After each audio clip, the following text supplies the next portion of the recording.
Ladies and gentlemen, 皆様、ようこそお越しくださいました。Welcome to the third and last day of the Vision Zero Summit Japan 2022. Our topic, Vision Zero, represents a new innovative concept for developing a workplace prevention culture, where the safety, health, and well-being of people comes first. Since its launch in 2017, this mindset is now promoted and implemented by many companies and organizations worldwide. Today, we look forward to continuing our exchange about Vision Zero at the enterprise level with 5 exciting parallel sessions, bringing together researchers, administrators, managers, and experts in our field. In addition, we have prepared a sensational closing program with inspiring presentation by the Osaka Expo 2025 and the 23rd World Congress on Safety and Health at Work, and importantly, presentation of a brand new Vision Zero white paper and the Tokyo Declaration on Vision Zero for All. We invite you once again to design your personal summit program based on your priority choices amongst the topic of today. This choice might not be an easy one, but remember, you will be able to access the recording of all sessions for 1 month after the summit. The Vision Zero Summit Japan 2022 is a result of collective effort by many different organizations and individuals. It is organized by the Global Coalition for Safety and Health at Work, Task Group on Vision Zero at Enterprise Level, and the Institute of Global Safety Promotion in close collaboration with the official co-organizers. We also would like to thank the summit supporters and sponsors for their important contribution to the organization of the summit. Please note the recording, filming, and storage of images of the summit, as well as posting or unauthorized use of the summit's content, is not allowed. Thank you very much for your kind understanding. The last day of the summit begins with 5 parallel technical sessions taking place in rooms E, I, G, L, and R respectively. Remember, you can freely choose the session and the speakers of interest and navigate between sessions and speakers. Now, it's your turn. Please choose your favorite session and enter the relevant room by using the navigation menu on the left-hand side of the website. Enjoy the session. Thank you. ありがとうございました。A warm welcome to all participants around the world to our symposium on national strategy to promote Vision Zero. My name is Dr. Muhammad Azman. I'm the Chief Executive Officer of Social Security Organization Malaysia, and today I will chair the symposium together with Mr. Hans-Horst Konkolowski and Dr. Azlan Darus. Today's symposium is divided into 4 parts according to these regions, namely Asia, Africa, Europe, and the Americas. I will chair the sessions for Asia and Africa. Then I will hand over to Mr. Konkolowski as the chair for the session for the Europe. We will continue in the afternoon with the final session for Americas, which will be moderated by Dr. Azlan Darus. The Vision Zero mindset that all accidents, disease, and harm at work can be prevented has been shared by a large and still growing number of companies and partner organizations, including governments and social security institutions. Their active role in promoting Vision Zero at national level is of critical importance for achieving the objective of the global campaign to support the development of a prevention culture based on the Vision Zero mindset. During this session, senior representatives from ministries, workers' compensation systems, and other social security organizations will present their Vision Zero strategies and programs and share valuable experiences related to the successful promotion of Vision Zero in their countries. Reflecting the diverse national context, different formats have been developed, ranging from a focus on zero accidents or integrating Vision Zero as part of a wider prevention campaign to developing a new national prevention strategy dedicated to promoting Vision Zero. Vision Zero initiative primarily targeted companies and organizations. A properly planned strategies at the national level will greatly increase the acceptance and practice of Vision Zero among companies. This symposium will explore the various strategies from several countries around the world that have managed to elevate Vision Zero in their nation's agenda. We hope that this sharing of experience will facilitate Vision Zero initiative among countries that have yet to initiate Vision Zero as a national approach to prevent accidents and diseases. Without further delay, let us start with the first session, which focuses on the national strategy to promote Vision Zero in Asia. Today with us are 4 speakers from Asia who will present on the strategic approach that have been undertaken in their respective countries to enhance the adoption of Vision Zero. I would now like to introduce the esteemed speakers for our first session. First, Mr. Ho Seong Hin, Senior Director, Ministry of Manpower, Singapore, followed by Ms. Bonnie Yao, CEO of Occupational Safety and Health Council, Hong Kong. Next, Dr. Azlan Darus, Social Security Organization, Malaysia. And last but not least, Mr. Katsuchi Take, President of Japan Industrial Safety and Health Association, JISHA, Japan. The first speaker for this session is Mr. Ho Seong Hin. Mr. Ho is the Senior Director in the Ministry of Manpower, Singapore, and today he will present to us on the national strategy to promote Vision Zero in Singapore. Let us welcome Mr. Ho Seong Hin. Mr. Ho, the floor is yours. Thank you, Dr. Asman, for the introduction. Let me switch the screen before I begin. All right, today I have the privilege of presenting the National Vision Zero strategies in Singapore. Before I begin, I would just like to thank the organizer from Vision Zero Summit Japan 2022 for inviting me to share this information. My name is Ho Seong Hin. I'm the Senior Director overseeing International Workplace Safety and Health, Ministry of Manpower, Singapore. What Vision Zero means to us? Vision Zero is a mindset that all work-related injuries and ill health are preventable. And it's about a blame culture to a culture of learning and stop learning culture that we were looking for, as well as from a fault-finding culture to a finding solution. Some attributes of a Vision Zero organizations are developing a culture of care, which comes from the culture of trust before we go into a culture of prevention. And it has this attribute of a progressive workplace safety and health practices, where near-miss reporting is well implemented and it systematically addresses root causes of accidents.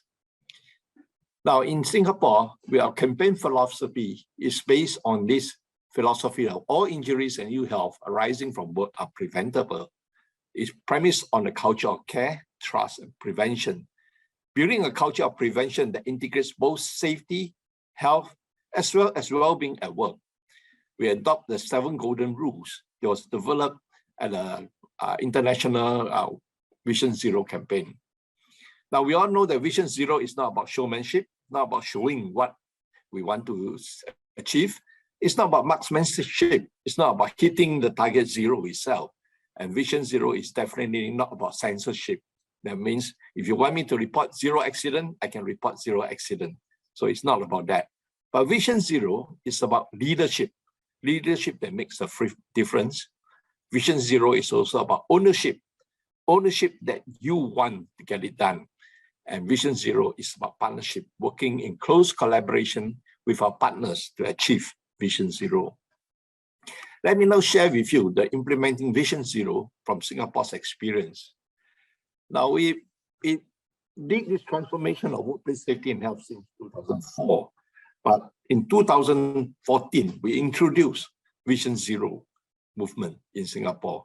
Now, the reason why we introduced this is over the years, we have been improving our workplace safety and health data, but it has sort of stagnated around in 2012 to 2014. But when we introduced Vision Zero in 2014, you can see the numbers start going down again. And that helped us to achieve the over 82% reduction in fatalities rate in the past 16 years. Now, Singapore's journey of Vision Zero started, as I say, in 2012 to 2014, where we started our international scan, get feedback, as well as looking at from the International Advisory Panel, giving us advice on this. We launched it in 2015, and launched a 6-step approach to embarking on Vision Zero by our minister himself. In 2017, at the World Congress on Occupational Safety and Health, right, we launched a global Vision Zero campaign. In 2018, we started in Jurong Island. And in 2019, 2020, we incorporated Vision Zero in our Workplace Safety and Health 2028 strategic plan. And last year, 2021, we looked at how Vision Zero can cover the aspect of mental health and mental well-being. And it's premised on the prevention, trust, and care. Just a quick words about Vision Zero at the global scene. That's at the Workplace Safety and Health Congress. Director General Guy Ryder said, taking proactive prevention-based approach to improving safety and health and efforts to create a culture of prevention continues to be the right approach. And this is a concept of Vision Zero, whereas the ISA president, Dr. Erkin Breuer, said Vision Zero stands for the belief that any workplace accident or disease is not just bad luck or predetermined, but has specific causes. That's why all occupational accidents and diseases are preventable. In our National Vision Zero strategy in Singapore, we continue with the journey since the introduction. This is based on the thinking that our Singapore's current challenges that we are facing. We have an aging population, we have an evolving economy, as well as a rising burden, disease burden and pandemic itself, where older workers may die prematurely or be forced to retire due to health reasons. And the changing economy, evolving economy, that includes supply chain disruption, changing manpower supply, as well as productivity driven. So these are some of the driving factors that tell us that Vision Zero needs to be in place to help us to tackle safety, health, and well-being at work. Now, in our 2028 vision, we say a healthy workforce in safe workplaces. That's our vision. We want to have a country renowned for best practices in workplace safety and health. And our vision guides our effort in injury prevention, where work does not cause injury, and occupational disease prevention, where work does not cause illnesses, and workforce health promotion as well, where we say poor health does not contribute to accidents or diseases at work. And hence, to achieve Vision Zero, the aspiration that all cases of injury and ill health at work can be prevented. And that's our concept in our vision, national strategy for WSH 2028. And a quick overview, our strategic outcome is sustained reduction in workplace injury rates, minimize hazard that led to occupational disease, promotion of good health, workforce health itself. And we introduced this one of the strategic outcome, that pervasive adoption of Vision Zero culture into our national strategy. And this is enshrined into our 2028 strategy. We cannot talk about our strategy without covering COVID-19, which has done us quite a lot of harm in the last 2 years. I just have 2 slides on this. In Singapore, we introduced a system of safe management measures at the workplaces to tackle COVID spread in the workplace. The 4 mandatory elements of these measures are: first, take care of your workers, take care of the workplace, take care of workers who become unwell, in other words, respond and give them the first medical attention, and most importantly, implement a safe management measures at the workplace, which include wearing a mask as well as safe distancing.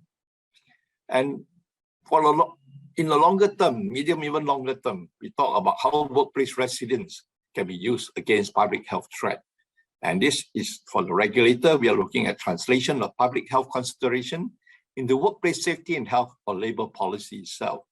And we need to coordinate among all the enforcement agencies across all workplaces. Employers must equip with businesses with the capability for a rapid switch to minimal face-to-face interaction work. Example, telecommuting.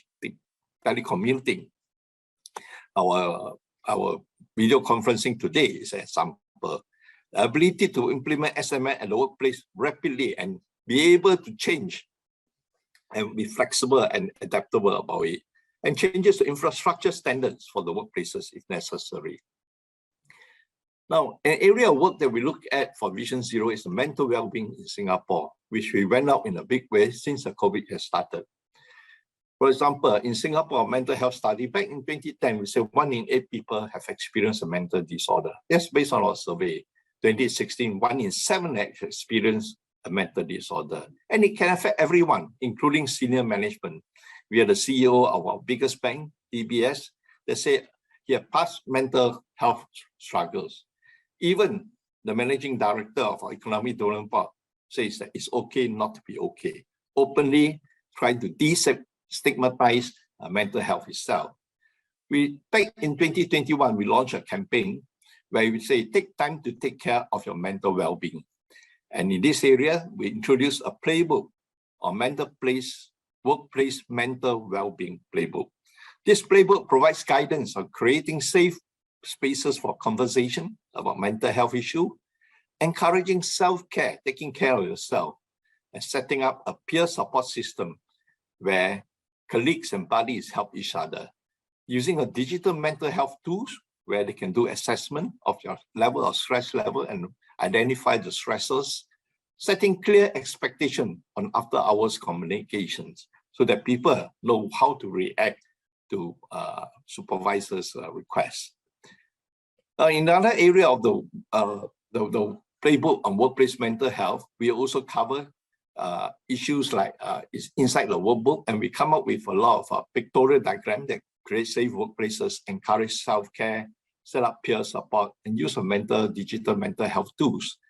We also use other programs such as a Total Workplace Safety and Health program and the iWork Health, which is an online survey tool to help us to identify workplace stresses for the workers to use and for the employers to use. Last year, during the campaign, we introduced a campaign video called Cloud of Stress.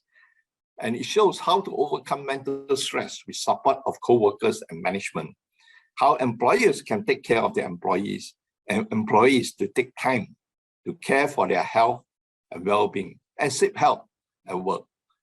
So on that note, I would like to say thank you for listening to me and all the best to everyone. And Vision Zero works for us. Thank you very much. Thank you, Mr. Ho Seong Hin, for your illuminating and also very insightful presentation. I think which include the very diversified sharing of what you are doing in Singapore. I believe he has also provided us with useful insight on Singapore experience in promoting Vision Zero. I'm sure we all can use some of the approach by Singapore in our own setting. So let us show our appreciation to Mr. Ho. And now let me introduce our next speaker, Ms. Bonnie Yao. She is currently the CEO of the Occupational Safety and Health Council, Hong Kong. Ms. Bonnie Yao will present on the national strategy to promote Vision Zero in Hong Kong. Without further ado, let us welcome Ms. Boniao. Ms. Boniao, the floor is yours. Thanks, Dr. Axman, and good morning to you, friends and colleagues, ladies and gentlemen. It is our great pleasure to join today's section. First, a bit about Hong Kong OSH Council. We were established by law in 1988, and our key mission is to promote occupational safety and health through publicity, consultancy, training, research, and information provision. After the global launch of the Vision Zero in Singapore at the 2017 World Congress, we officially launched Vision Zero in Hong Kong in 2018, when we celebrated our 30th anniversary. We were honored to have Mr. Konkolowski and the Chief Secretary to grace the event. Since then, we have been actively promoting Vision Zero through training. Here is an outline of our course. Moreover, whenever we are invited to give OSH presentations to companies, associations, or groups, we will add Vision Zero elements into it. But we at the OSH Council believe that there are more to be done to promote Vision Zero, on top of presentations and training. Today, I would like to share with you some of our latest experiments. First, we try to increase our reach, and not just general reach to employees, but to top management of the companies. We did that through many awards we have been running. Roughly speaking, the 4 awards could attract around 1,500 entries each year, which equate to roughly 500 to 800 companies. So we just inject elements of the Vision Zero into the judging criteria. And now several hundreds of companies would be paying attention to Vision Zero and try to apply it. Let me digress a bit here and tell you how we run an award. First, we announce the start of the award, that we are receiving entries, and most importantly, the judging criteria. Then companies will write up reports, and for the better performed ones, a judging panel will go and visit the companies to ensure that they walk the talk. Then they will select the winners. But it is not only those winning parties that are learning to enhance work on safety, health, and well-being. We have prize presentation ceremony plus a sharing section towards the end. So the winners will tell others their good practice. In the past, we had around 1,600 participants at the 4 presentation ceremonies. Most of them are not awardees, but they will be learning the best practice from the winners. But because of COVID, we are now having hybrid event, online plus physical ceremony. And the audience size have been more than double to around 5,000 a year now. Here, I would like to share 2 success stories from our experiment. First, the Hong Kong Electric, a power company in Hong Kong. You will notice that they are so subscribed to Vision Zero that the title of their entry includes continuous improvement towards Vision Zero. In improving their safety management system, they made it a point to enhance safety leadership and involve top management in Vision Zero drive. At the same time, they used awards and campaigns to involve employees. Another point worth noting is that they include safety management system into the company's strategy and operation, such that safety, health, and well-being are not just some add-on items, but part and parcel of the work of the company. The other story is a small and medium-sized enterprise. Number of employees is under 50, but the company's measure on health and well-being are so impressive that many members of the judging panel told me that they would like to become its employees. Of course, we won't have time to talk about its total package today, so I just highlight 2 of them. First, the company provides full subsidy for each and every staff to engage in one sport of their own choice. And on top of annual leave and statutory holidays, the company allows 2 additional days off with no question asked, so long as the employee has exhausted their annual leave. This actually encourages staff to use their annual leave more effectively and enjoy a better work-life balance. And the result?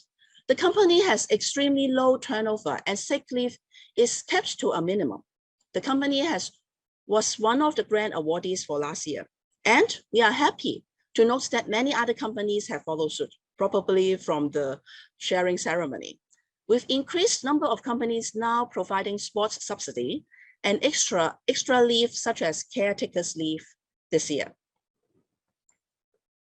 We note that we need to involve more partners, and best if the partners could help cascade the message and practices of safety culture and Vision Zero to all walks of life. So last year, we formed a partnership. We handpicked 10 big companies, which have very good safety record and are keen on Vision Zero to be our first group of strategic partners.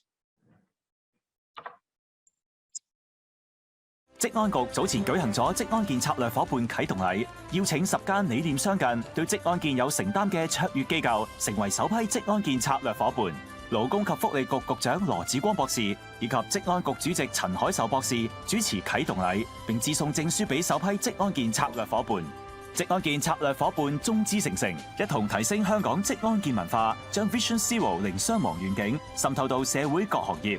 實踐安健文化人人有責嘅美好願景。 We hope that they will carry the message not only to their employees, but also to their subcontractors and even to their clients.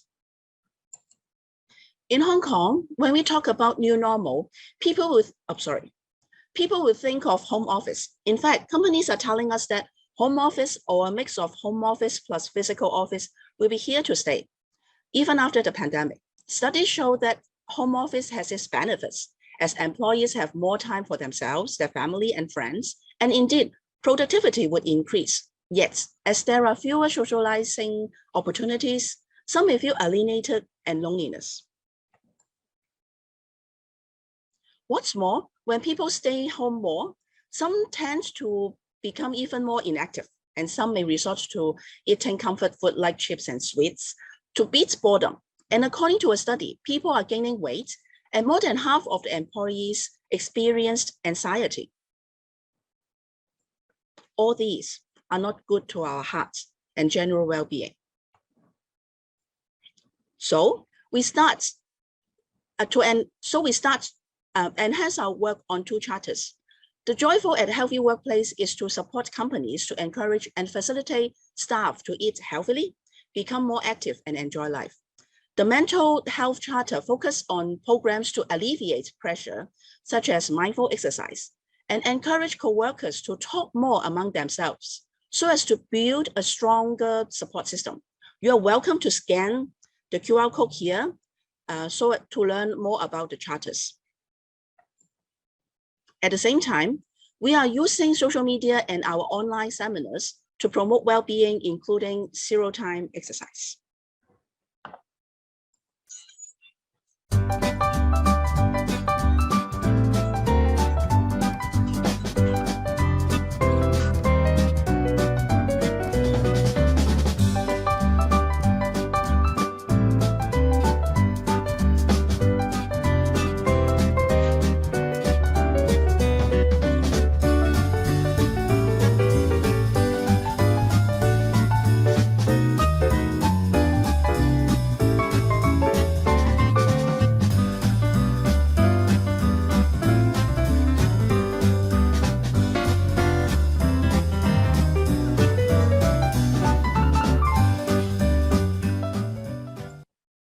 We also use social media to remind people to avoid emotional eating.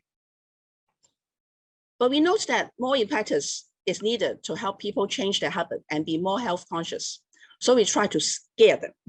If the data is not good, they will start thinking and exercising. So we procured several sets of self-health checking equipment, and companies could lend them free of charge, such that employees could measure some of their health indicators. Experience told us that if the health indicators is not good, they would start moving.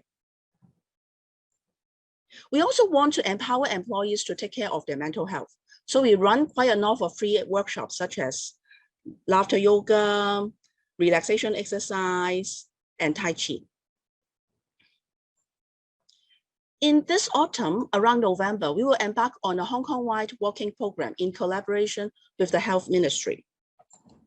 With attractive gifts and social media promotion, we hope we can encourage workers to walk 10,000 steps a day for several weeks so as to develop an active habit. We are glad that we have already secured partners to enrich our program. WHO experts expect that COVID as a pandemic will end in 2022. But we suspect that we will still be wearing masks this summer. Hong Kong is famous for its crowdedness as well as its humid and hot summer. So we ensuring that workers wear face masks properly during work is important. We issued form reminders on how to wear face masks properly and its proper usage through social media. But workers, especially those labor workers, told us that wearing masks while working is taxing on them. So we did a study to see how different masks will affect people's comfort during work and whether there are better masks. I think I will skip the details of the study, just to highlight that all masks we use meet a high standard of filtration, so they afford good protection. Our key question is whether different delta P or how easy or difficult to breathe through the mask would have impact on workers' heart rate, how easy will they get exhausted, and how fast they could recover. So we partnered with 2 universities and did the study. And the results, yes, masks with lower delta P or that are easier to breathe through will help enhance work performance. Workers will not feel exhausted so easily. We will be announcing the result in March, and if audience is interested, you are welcome to visit our website to get a copy of the study report. Before closing, I would like to share one observation from COVID. Because of COVID, we tend to use webinars, social media, and online meetings more often. We do see an opportunity here. Now with webinar, our audience has been more than quadruple, and online marketing has enabled us to make targeted promotion easier. But we as social animals, face-to-face interaction is still important. Hence, we think hybrid mode will become the new normal's optimal. Just an example to see how we use online promotion. We are using explainer videos more often to promote safety. When workers get back to work, they may rush to work to catch up with schedule, and some may worry about their job security, and so resort to cutting the corners to speed up their work. And this may lead to unsafe work behavior. So we remind them to think before they leave.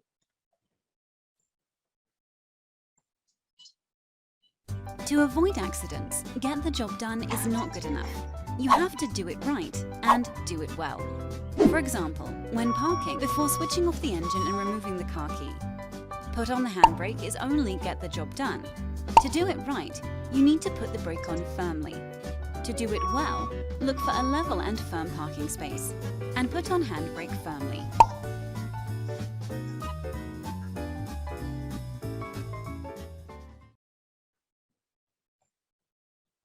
Thanks for listening, and I hope to be meeting you face-to-face in the not so far future.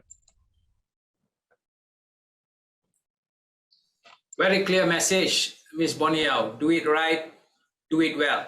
Thank you, Ms. Boniao, for a very insightful presentation on Hong Kong's approach in advocating Vision Zero through an awards program. And I hope the presentation have provided you some pointers on how to motivate employers and employees to adopt Vision Zero in your country. Let us give a round of applause for her very insightful presentation. Ms. Boniao has given us some insights. Now let us move on to the next speaker. The next presentation is by Dr. Azlan Darus, currently the Head of Prevention, Medical and Rehabilitation Division of SOCSO Malaysia. Dr. Azlan will speak on the national strategy to promote Vision Zero in Malaysia. Please join me in welcoming our next speaker, Dr. Azlan. I will hand over now to Dr. Azlan for his presentation. Thank you. Thank you, Dr. Azman, for that kind introduction, ladies and gentlemen.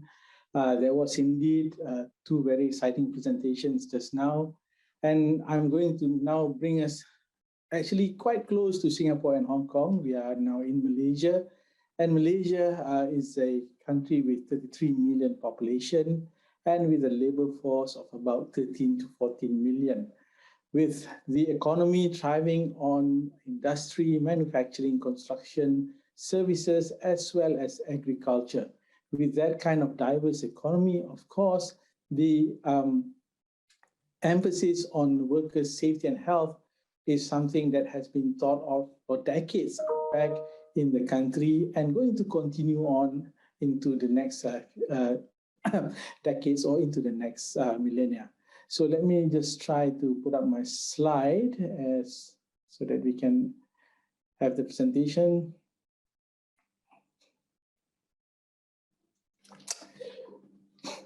Okay, so as I've said earlier, the legislation for safety and health in the country actually was initially started even about 120 years ago, covering the workers in the tin mines.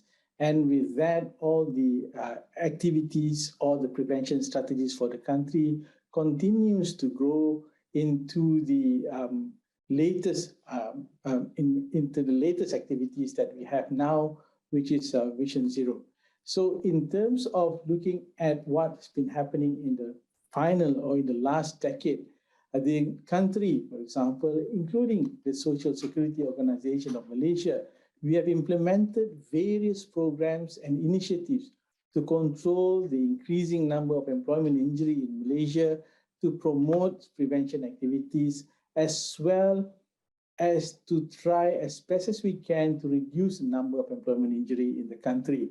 And this approach, ladies and gentlemen, can actually, in this presentation, be divided into 5 different approaches. And this was what has been done before. Basically, we've tried the Social Security Organization as an agency in the country that looks into safety and health, as well as the social insurance, looked into the national policy and planning. We are very heavily involved in planning for safety and health activities as well as policy in Malaysia.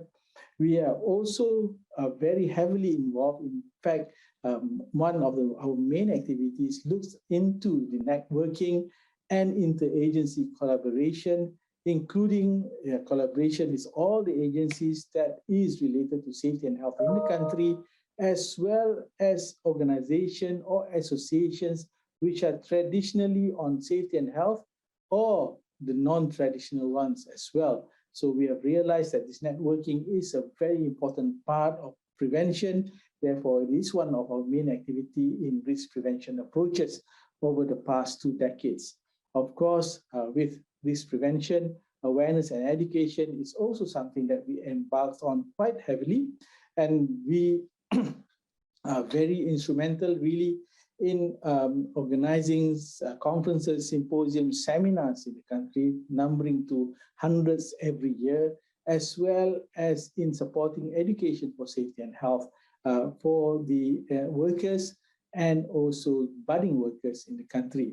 The next strategy or the next approach that we have done over decades is, of course, is on the audit and guidelines. So the Social Security Organization, we are also heavily involved. We are actively involved in development of audit documents, audit approaches, as well as guidelines in safety and health in the country.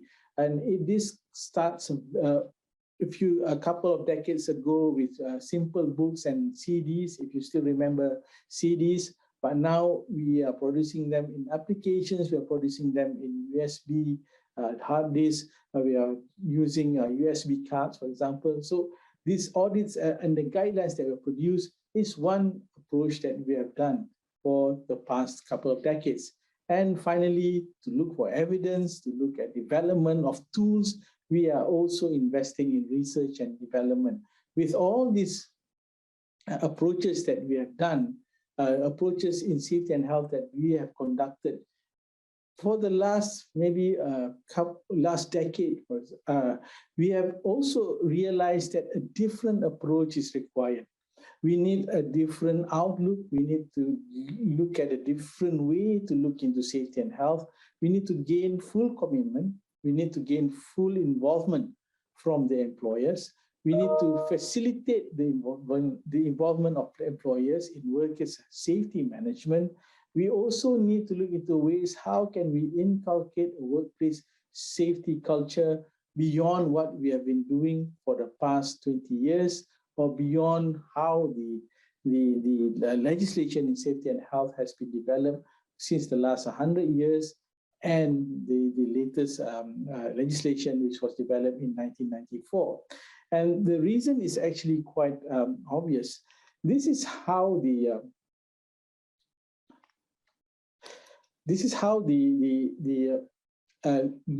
outlook of the industrial accidents reported to the organization over the past 20 years. As you can see, in the beginning, we saw there is a marked decrease in the number of accidents, and this is understandable when we introduced the OSH management system, when we looked into machinery safety, we looked into education and awareness and introduction of the legislation, new legislation, self-regulation. We have seen that there is a marked decrease of the number of accidents that are reported in the country. And if I stretch this chart even further over the next previous 10 years, it's even more obvious that there is a marked reduction in the number of accidents in the country. But just look at 10 years back from 2021, or even slightly beyond that, you will see that we have a straight line.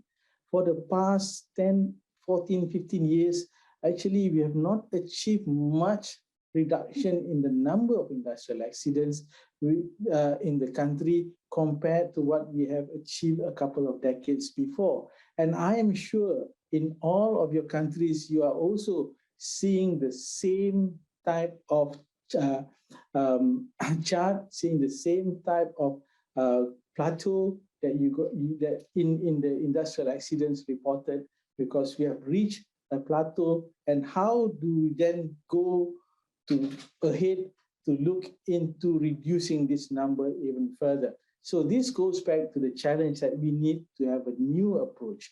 And what is this new approach? We are here today to speak about Vision Zero. So Vision Zero in Malaysia, we were actually quite early introduced to Vision Zero. It was in 2015 with the initial introduction during the meetings that we have, as well as in the conferences that we attend, and we immediately adopted it. We thought, okay, look, this is how we want to go about it, but we're not exactly in full-fledged adoption.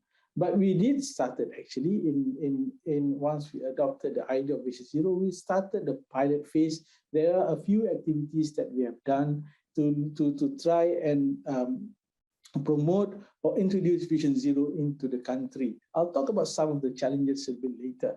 But in 2017, the global launch was done in Singapore, and that was a good stepping stone for us to do more. And following the global launch in Singapore, we came back and we started to do more promotion, more activities that increases the visibility of Vision Zero.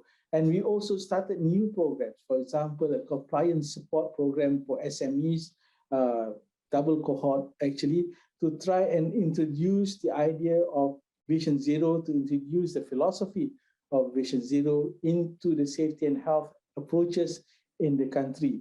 But of course, like many other countries, we need to have a national launch. So in July 2019, we had a national launch of Vision Zero, which was a big event. Thank you very much to many of the audience here who were here in Malaysia at the time, as well as the launch also signifies that Vision Zero is a national activity and was launched by the minister at the time to show that the support for Vision Zero is actually overwhelming.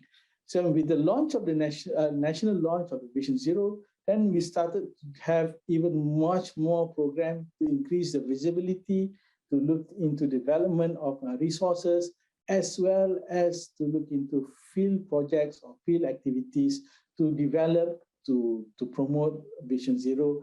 And the plan in the end was to also have Vision Zero as part of the National Occupational Safety and Health Master Plan for the country. And what was done, really, it was a strategic move. It was done with 3 strategies, and it was planned out to achieve goals that we wanted over the first 3 years of the Vision Zero, following the global launch until the national launch and beyond. So the first strategy that we wanted to do was to increase the visibility, introduce the idea of Vision Zero in the country. So strategy one, look at promotion and awareness. And what we did was we changed the focus of the seminars and conferences held by our organization and made Vision Zero as the focus of those activities. And whenever we are given opportunities to present or to have plenary presentation in safety and health events in the country, we keep on only talking about Vision Zero. Questions were asked. The most important question, the most prevalent question was, what is this Vision Zero? Why do we need Vision Zero? So you can imagine the challenge in that part to get people to also think that we need to have a different approach when we want to we approach prevention and safety and health. We are also co-branding Vision Zero, just like in Hong Kong as well as Singapore, in all our prevention initiatives. And in 2019, following the national launch, we immediately started to recruit Vision Zero companies. In second strategy, we look at improving literacy and resources. So what we did was we then started to translate. The first thing that we did was translate the guidelines for Vision Zero from English and all the 10 languages that was produced by ISA to the Malay language. And this was done in 2018 to help more companies in the country to be able to understand what the Vision Zero is all about. We also work with the local universities to look at second level documents, as well as a Vision Zero survey to look at companies in the surveys, how far are they compared to what is required in the Vision Zero 7 Golden Rules. And finally, we also look at the third strategy, and this is field implementation, looking at community safety support program, OSH compliance program, Vision Zero community program. And this really was trying to show to people, it is not just about the idea, but it's also about the activities that can be done, that should be done according to the Vision Zero, according to the 7 Golden Rules of Vision Zero. So by doing that, we are able to increase the visibility. We are also able to look and prove to people that this can actually be done. So these are just some pictures of what was done early on. As you can see, Vision Zero is highlighted in many of our programs to get people to start to actually, really to get people to start to ask questions. What is Vision Zero? Why are these people talking about Vision Zero? And in many ways, public transport, banners, advocacy programs, Vision Zero is everywhere whenever we are there. This is the translation of the Vision Zero guidelines from English to the Malay, which is the lingua franca for Malaysia, Indonesia, Brunei, Singapore, and the southern parts of Thailand. And more activities, these are trainings done for commuting safety, which was done under the Vision Zero banner. We have almost about 400 of such training in the country each year, involving about 10,000 participants with maybe about 1,000 trainers. Everybody is trying to carry that we are doing this as a Vision Zero. Now, that was the early part. That was the most difficult part because we need to introduce what Vision Zero is all about. And we have to answer, especially among the safety and health practitioners, why do we want to approach this as Vision Zero? Why we want to have a different approach? Why do we abandon the old approach? So these are the things that we struggled for 3 years to introduce. But we are quite glad because by this is a bit old, this is about last year. But yeah, in looking at the number of Vision Zero companies and partners, for example, in Asia and Pacific, there are about 700 plus partners and companies. 1/3 of those are actually from Malaysia. It shows how much we are able to approach the companies in the country to join us into the Vision Zero drive through the websites that we produce, through the Facebook pages that we produce, to get the engagement as well as to continue the communication between them and us. Beyond 2020, 2025, there are more programs that was actually have already been planned under the Vision Zero programs. We looked at in many different aspects, including safety and health management system, including more Vision Zero activities for the road safety as well as industrial safety, more collaboration, especially with non-traditional OSH agencies, and also increasing the number of workplace health promotion, for example, and this community safety, because Vision Zero for the workers is encompass both safety and health and include the well-being. So we are increasing 2020-2025 with more activities, and talks and discussions are already started to look beyond 2025 to 2030 as well, looking at what more after the 5-year plan. So, ladies and gentlemen, this is one aspect. For example, the master plan, the Safety and Health Master Plan of Malaysia for 2021-2025 was looking towards inclusive OSH with strategies and programs. And this is really a development from 15 years ago.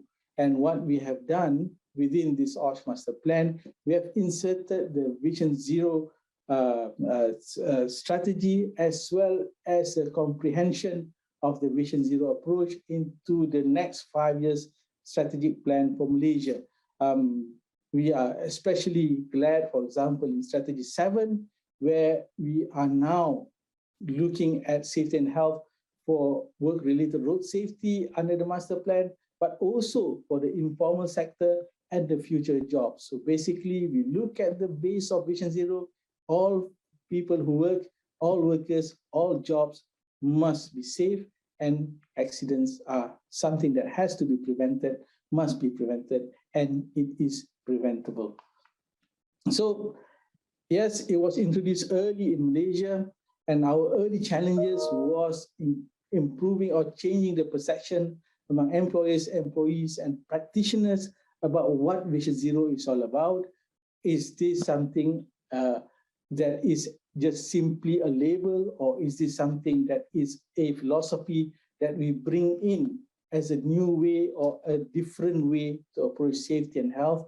This has to be done strategically. It's not an ad hoc activities. We do plan it strategically to buy in the stakeholders, and as well, in the end, what we wanted to do is Vision Zero is now part of the National Occupational Safety and Health Plan, and hopefully to be something that will stay on to continue as a measure or approach for prevention in the country. So that's about it, ladies and gentlemen. Thank you very much. I think my time is up. Vision Zero is about us being continuing towards the safety, health, and well-being of all workers in the country. So yeah, thank you. Thank you very much, Dr. Azlan Darus, for sharing with the participant of our experience in Malaysia. Your presentation has shown us the many ways that can be employed in nationwide implementation of Vision Zero. Certainly, this will provide our participant with ideas to further promote Vision Zero. Let us join our hand together for Dr. Azlan.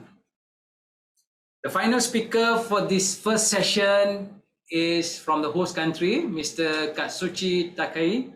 Mr. Takei is the president of Japan Industrial Safety and Health Association, or JISHA. The topic of Mr. Takei's presentation this morning is National Strategy to Promote Vision Zero in Japan. Let's welcome Mr. Katsuchi Takei. 0歳で行こう。よし。皆さんこんにちは。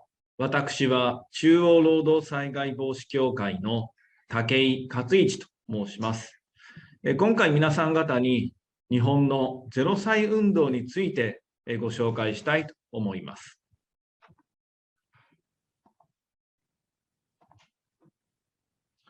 まず、0歳運動が生まれるまでの経緯を見ていきたいと思います。日本の労働災害による死亡者の推移を見ますと、戦後最も多かったのは1961年で6712名もの方が亡くなりました。政府はこうした状況を打開するために、1964年に中細胞を設立し、続いて1972年に労働安全衛生法を施行しました。その翌年、1973年に0歳運動が中細胞によって提唱され、0歳運動はスタートしました。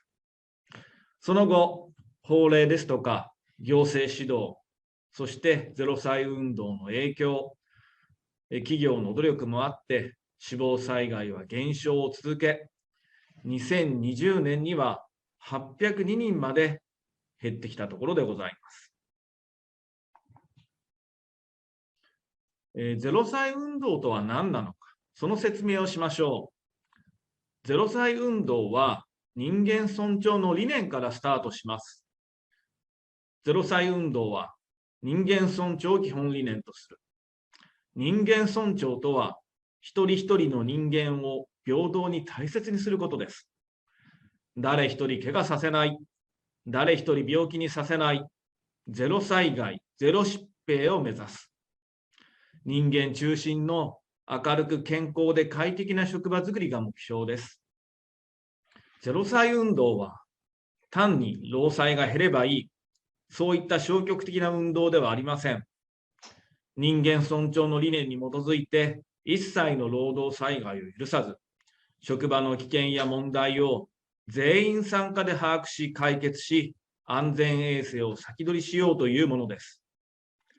ゼロを究極の目標として安全衛生の在り方を追求し、人間中心の明るく健康で快適な職場を作り出していこうという運動です。この理念を実現するために必要なことを次に見ていきます。ゼロ歳運動の理念を実現するために、ゼロ歳運動には基本理念3原則とゼロ歳運動3本柱があります。基本理念3原則は、まずゼロの原則。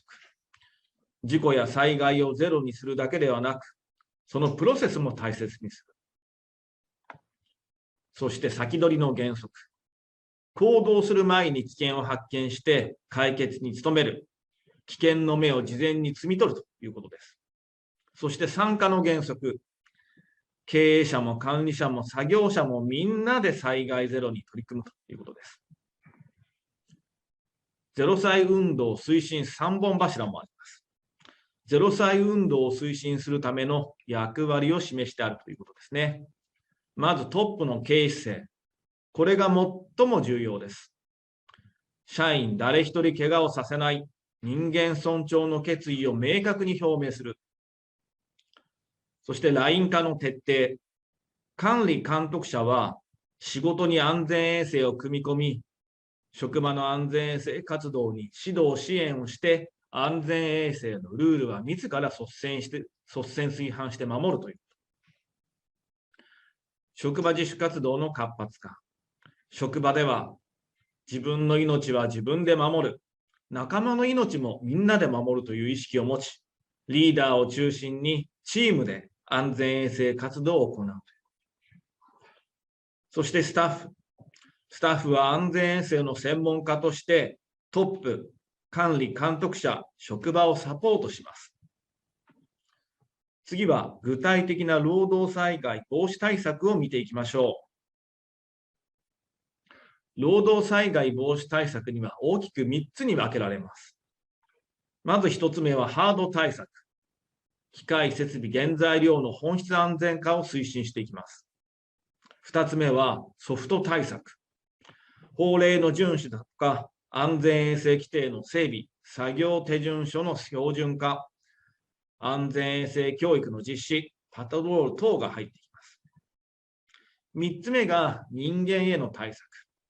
人間が本来持つうっかりぼんやり思い込み、人間の行動特性に対応する必要があります。近道反応や省略行為への対応が必要になってきます。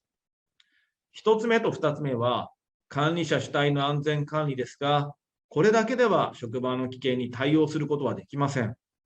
なぜならば、機械設備の安全化を進めても、残留リスクは残ります。その残留リスクへの対応は人間に頼らざるを得ません。また私たち人間は、うっかりぼんやり思い込み、近道反応、省略行為を犯す可能性があります。この人間特性への対応は、現場主体の安全活動で対応することになります。この現場主体の活動は、日本独自のものと言えるでしょう。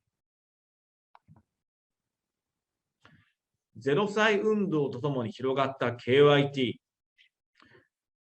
労働災害を防止するためには、経営者の指示のもとに、管理者主体で行うリスクアセスメントなどの安全管理と、現場が主体で行う安全活動を一体で推進することです。現場に存在する不安全な設備や環境と、人間の不安全な行動に対応するために、この2つの取り組みが必要になってきます。日本の安全衛生管理で特徴的なことは、作業現場の安全活動が活発に行われていることです。代表的な安全活動には、KY 活動や指差し故障、ヒヤリハット、OS などがあります。中細胞は0歳運動を提唱するとともに、KY 活動と指差し故障の普及啓発にも努めてきました。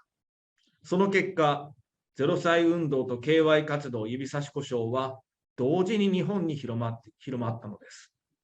次に、KYT について説明していきましょう。KYT とは何でしょうか。危険の K、予知の Y、トレーニングの T を取って KYT と言います。その概要は、チームでイラストシートまたは現場で現物で作業をさせたり、作業をして見せたりしながら、4つのラウンドを段階的に経て、危険を発見、把握、解決して行動する前に安全衛生を確保するための訓練です。例えば、このようなイラストを使って行います。それでは、4ラウンドの具体的な流れを見ていきましょう。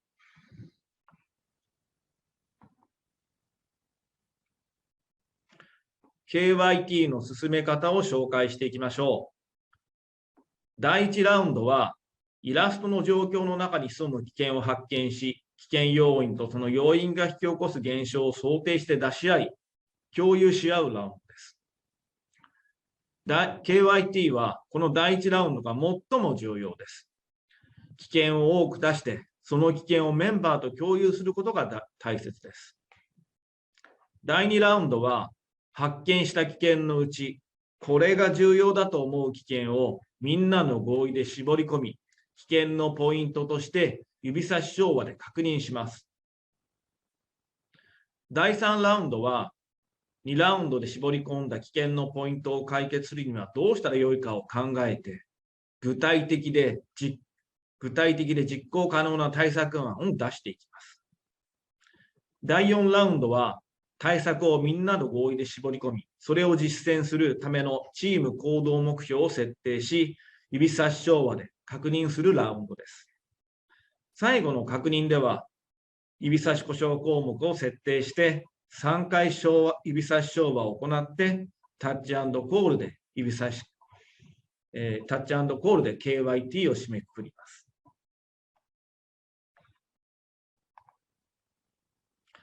KYT には次のような効果があります。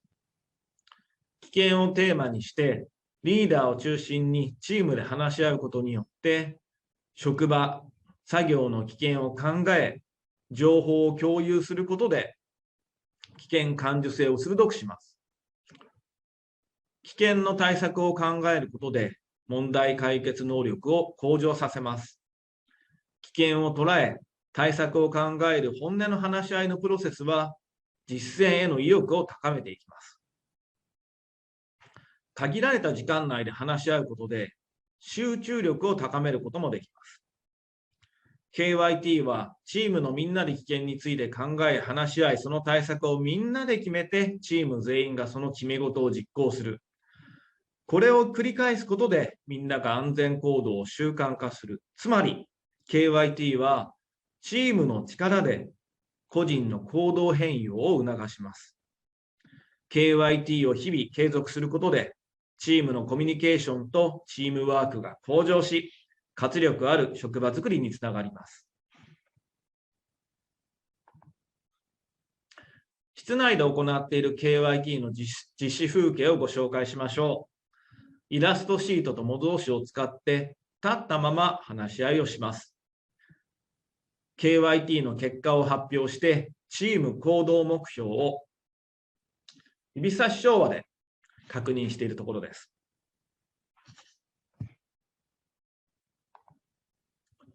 こちらは作業現場の KY の実施風景です。作業現場では作業の入る前に KY を行い、現場で考えられる危険とその対策を話し合って、その内容をボードに記入します。先ほどと同じようにボードに記入したチーム行動目標を指差し調和しているところが写真に写っています。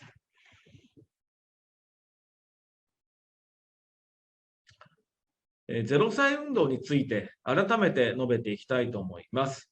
0歳運動は人間尊重基本理念として人間中心の明るく健康で快適な職場づくりを目標としています。その職場づくりをどのように進めていけばいいのでしょうか。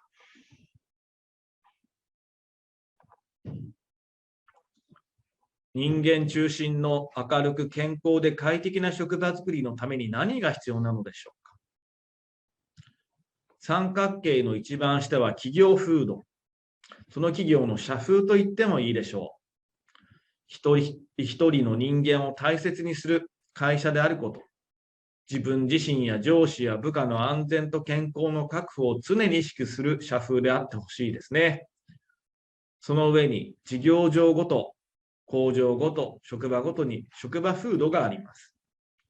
その上にマナーや会社のルールがあり、一番上に KY や指差し故障などの現場の安全活動があります。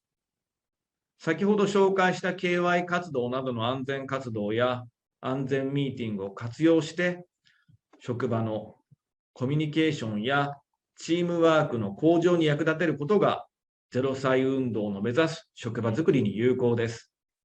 KY 活動は、危険感受性の向上や安全の先取りだけではなくて、安全優先の人づくり、安全優先の職場づくりにも役立ちます。しかし、KY 活動などの現場の安全活動の難しいところは、活動がスタートした当初はうまく進んでも、時間が経つと活動が形骸化してくることです。形骸化を防ぎ、現場の安全活動を活発化させるためには、管理者や現場を監督するリーダーが現場の安全活動に関心を持ち、支援することが重要になります。具体的には現場に足を運び、作業者に声をかけ、KY などの安全に関するアドバイスや支援を行うことです。形骸化は現場からではなく、管理者や監督者から始まるのです。以上で日本の0歳運動の概要の説明は終わりです。0歳運動の理念を実現するためには、0歳運動基本理念3原則を理解した上で、0歳運動推進3本柱のそれぞれの役割を進めていただきたいと思います。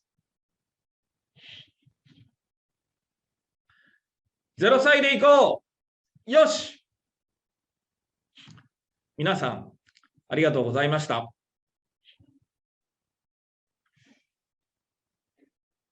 Thank you, Mr. Katsuchi Taki.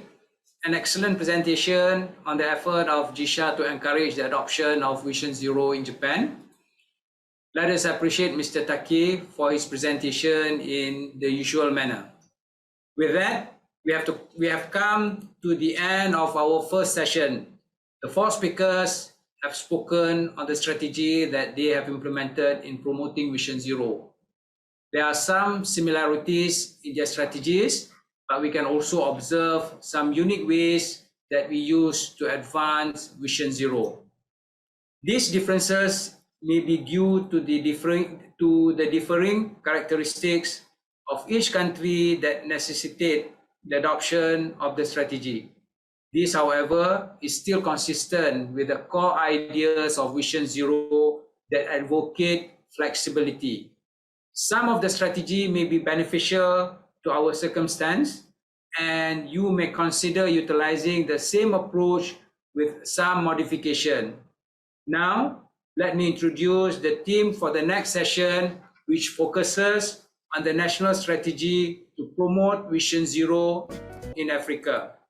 We have two speakers for this session. The first speaker is Dr. Elizabeth Kumbula from Zambia. She will be joined by Mr. Patrick Ossi Okori from Gabon. Dr. Elizabeth Kumbula is the chairperson of Vzsj Consulting Limited from Zambia. She will speak on the national strategy to promote Vision Zero in Zambia. Please welcome Dr. Elizabeth Kumbula. Thank you very much. Good morning, good evening, and good afternoon, wherever you're joining us from. First and foremost, I would like to thank Dr. Azman and Mr. Konkleski and the organizing committee. It is a great honor for me to be a speaker at this important Vision Zero Summit 2022 and join other professionals in the safety and health industry.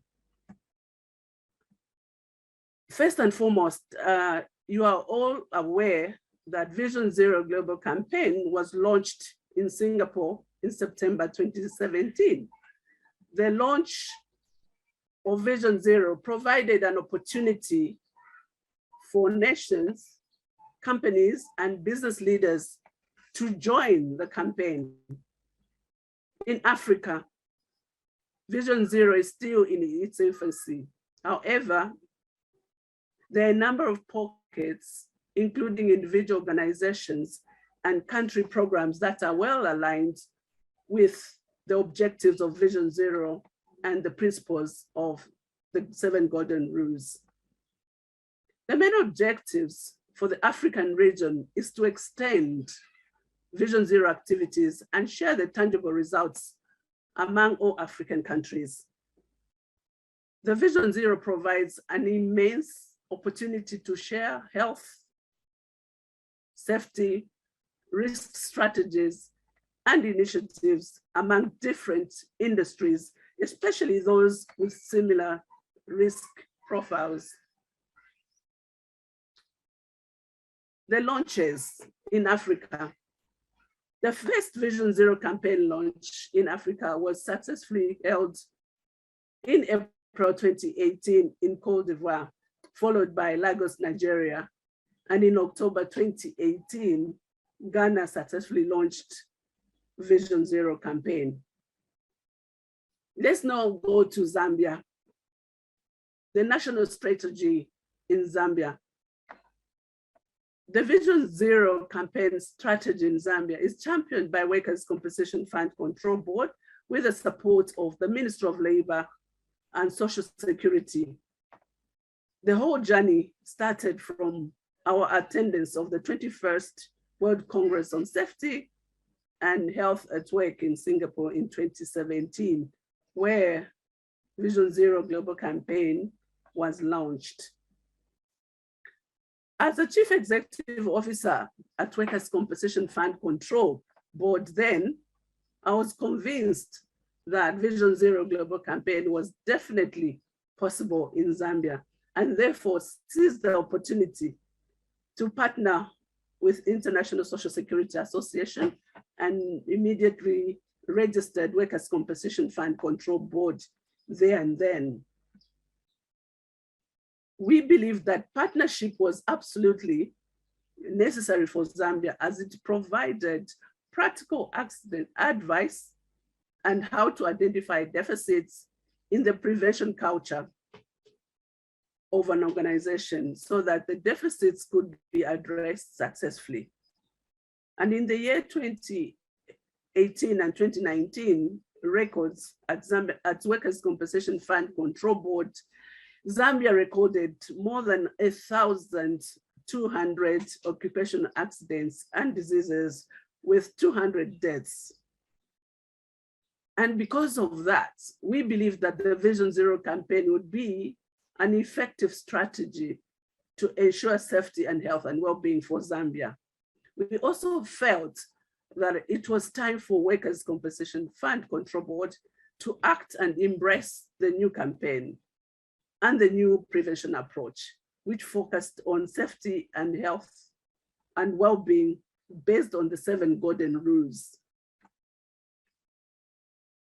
In collaboration with International Social Security Association, the Ministry of Labor and Social Security, Workers' Compensation, the Vision Zero campaign was born on 14 December 2018. Therefore, Zambia became the 4th African country and the first in the southern region of Africa to successfully launch the Vision Zero campaign. One might ask, where is Zambia in Africa? Zambia is in South Central Africa, and it's a landlocked country. It is situated on a very high plateau. Its capital is Lusaka.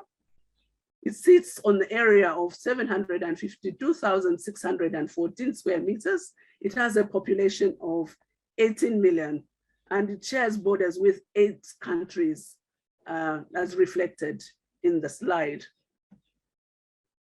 Its major economic pillars are mining, agriculture, energy, construction, tourism, and manufacturing. How was the implementation of Vision Zero campaign in Zambia implemented? In implementing the Vision Zero campaign, Workers' Compensation came up with a roadmap and championed the campaign. The strategies that were employed included, among other things, the pre-launch sensitization workshops. As if you can see from the pictures, there are 3 sensitization workshops that took place across the country in the big 3 cities, that is Kitwe, Lusaka, and Livingston. The other strategy that we launched was Safe Workers of Tomorrow. The strategy aimed at capturing the minds of young learners on matters of safety, health, and well-being at work. We believe that the pupils of today are the workers of tomorrow. And under these initiatives, we had to get permission from the Ministry of Education to establish safety clubs in school. And so far, 21 safety clubs have been formed in 21 primary and secondary schools. The other strategy that we promoted was health and fitness programs. We encourage the members of staff and employees from other organizations to take part in sports and fitness programs to promote good health. We established a gym so that the workers can participate after hours. And we went on sensitization program. Various activities were taken to sensitize the public, the community about the Vision Zero campaign. As you can see from the pictures, we had sensitization through traditional dances. We also had sensitization programs through play performances. And we, at the same time, recorded a Vision Zero campaign song using the 7 golden rules. I'm sure some of you are aware that the song, which is Safety is Your Responsibility, was shortlisted in the International Media Festival for Prevention in 2021. And it was one of the top 3 songs that took place in Canada. We also had media promotions. We managed to secure space in the national media, and we were supplying articles on Vision Zero. The other strategy we did to sensitize the public was to brand the vehicles. So the company vehicles were branded, as you can see from the picture. And we had a magazine published. We also participated in international trade fairs and local exhibitions. Then we had to now plan for the launch. During our national launch planning period, the governments, companies, unions, and all stakeholders were involved. A national steering committee and a national organizing committee were constituted with members from various strategic companies. And these committees were chaired by the Permanent Secretary of Ministry of Labor and Social Security and the CEO at Workers' Compensation Control Board, respectively. As you can see from the picture, that was the day of the launch. It was held at a resort in Livingston, and we had 400 delegates in attendance. The International Social Security Association was presented by Southern Africa liaison officer on behalf of Mr. Konkleski. We also had 12 other international delegates from France, Germany, Switzerland, Eswatini, Tanzania, Ivory Coast, Nigeria in attendance. We also had several presentations on Vision Zero campaign by experts from the sections of ISA, Special Commission, and Prevention. And we also had the local OSH experts. What are we planning for post-launch activities? After the Vision Zero national launch, Workers' Compensation Control Board embarked on sector mean launches and targeting the major economic sectors. And this is agriculture, energy, mining, construction, tourism, and manufacturing. In 2019, we managed to launch agriculture sector and tourism sector successfully. There's a picture reflecting the launch. The plan was to continue with sector launches in the mining sector, the road transport, water utility sector as well in 2020 going forward. However, beginning of 2020, the COVID-19 pandemic struck, and most activities requiring gathering in numbers were prohibited as part of the prevention protocols to control the disease. Therefore, it has been very, very difficult for Zambia to measure the impact of Vision Zero campaign under these circumstances, as COVID-19 pandemic has really affected the world of work. In short, the COVID-19 pandemic has really had a negative effect on the strategies that were initially planned in 2019. Basically, the only active year, I would say, with regard to the Vision Zero activities was 2019. The future outlook. It is hoped that with the emergence of the vaccine program that governments world over have rolled out, the situation will begin to improve in terms of COVID-19 cases. The Zambian government, for instance, intends to vaccinate 70% of its population by 2022.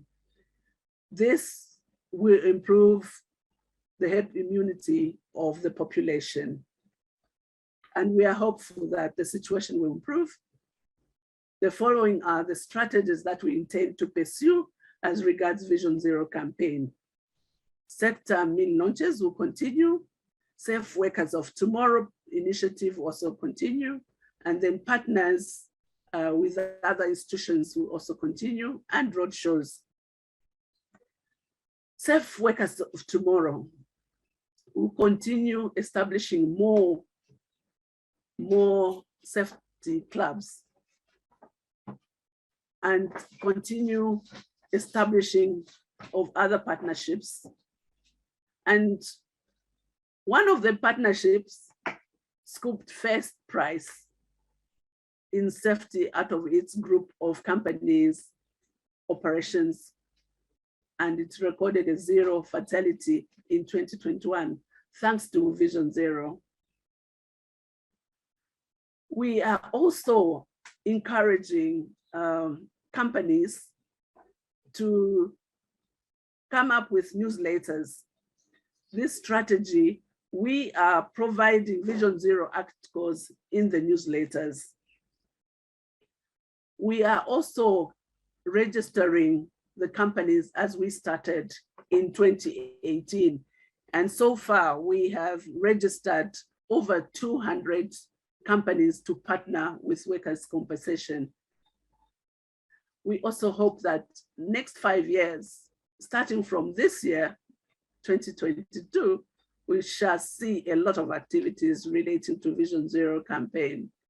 This will in turn afford us an opportunity to actually and accurately measure and observe the impact of Vision Zero campaign in Zambia. I thank you and wish you a good summit. Keep safe. Thank you, Dr. Kumbula, for your illuminating presentation. She has provided us with useful insight of Zambia's effort in promoting Vision Zero. I'm sure you all can use some of the approach by Zambia in our own setting. Let us show our appreciation to Dr. Elizabeth Kumbula. Now, let me introduce our next speaker, Mr. Patrick Osei Okori. He is currently the Director General of Gabon's National Social Security Fund, or CNSS. Mr. Okori will present on the national strategy to promote Vision Zero in Gabon. Without any further delay, let us welcome Mr. Patrick Osei Okori to give his presentation. Mr. Okori, the floor is yours. Mesdames et messieurs, chers séminaristes, bonjour. Monsieur Patrick Osei Okori est mon nom. Je suis le directeur général de la Caisse nationale de sécurité sociale du Gabon. J'interviens ici en tant que représentant pays dans le cadre de la Vision Zéro et de sa promotion au Gabon. Donc, c'est un plaisir pour notre pays, à mon nom, d'être associé à la promotion de cette Vision Zéro dans l'espace sous-régional, mais particulièrement au Gabon. Donc, le président de la République, chef de l'État, nous souhaite de très bons travaux et que les stratégies définies dans le cadre de la Vision Zéro sont des points essentiels de nos stratégies nationales de lutte contre les accidents de travail et les maladies professionnelles. Nous intervenons ici en tant qu'acteurs sous-régional de la promotion de la Vision Zéro dans le cadre du plan national de la prévention des risques professionnels en entreprise. Donc, notre présentation porte sur un certain nombre de points, notamment la stratégie nationale de la promotion de la Vision Zéro, la stratégie de campagne Vision Zéro, ainsi que la promotion de cette règle d'or et les actions de formation relatives à cette campagne de promotion de la Vision Zéro. Alors, comme je le disais dans mon propos introductif, le Gabon, comme la Côte d'Ivoire, en Afrique de l'Ouest, avait été présélectionné par les instances de l'ISS d'être un acteur de la promotion de la Vision Zéro dans l'espace de la sous-région d'Afrique centrale. Et c'est dans ce cadre-là, en collaboration avec l'Académie de l'ISS, nous avons organisé ici, le 9 et le 10 avril 2019, un atelier relatif à la Vision Zéro.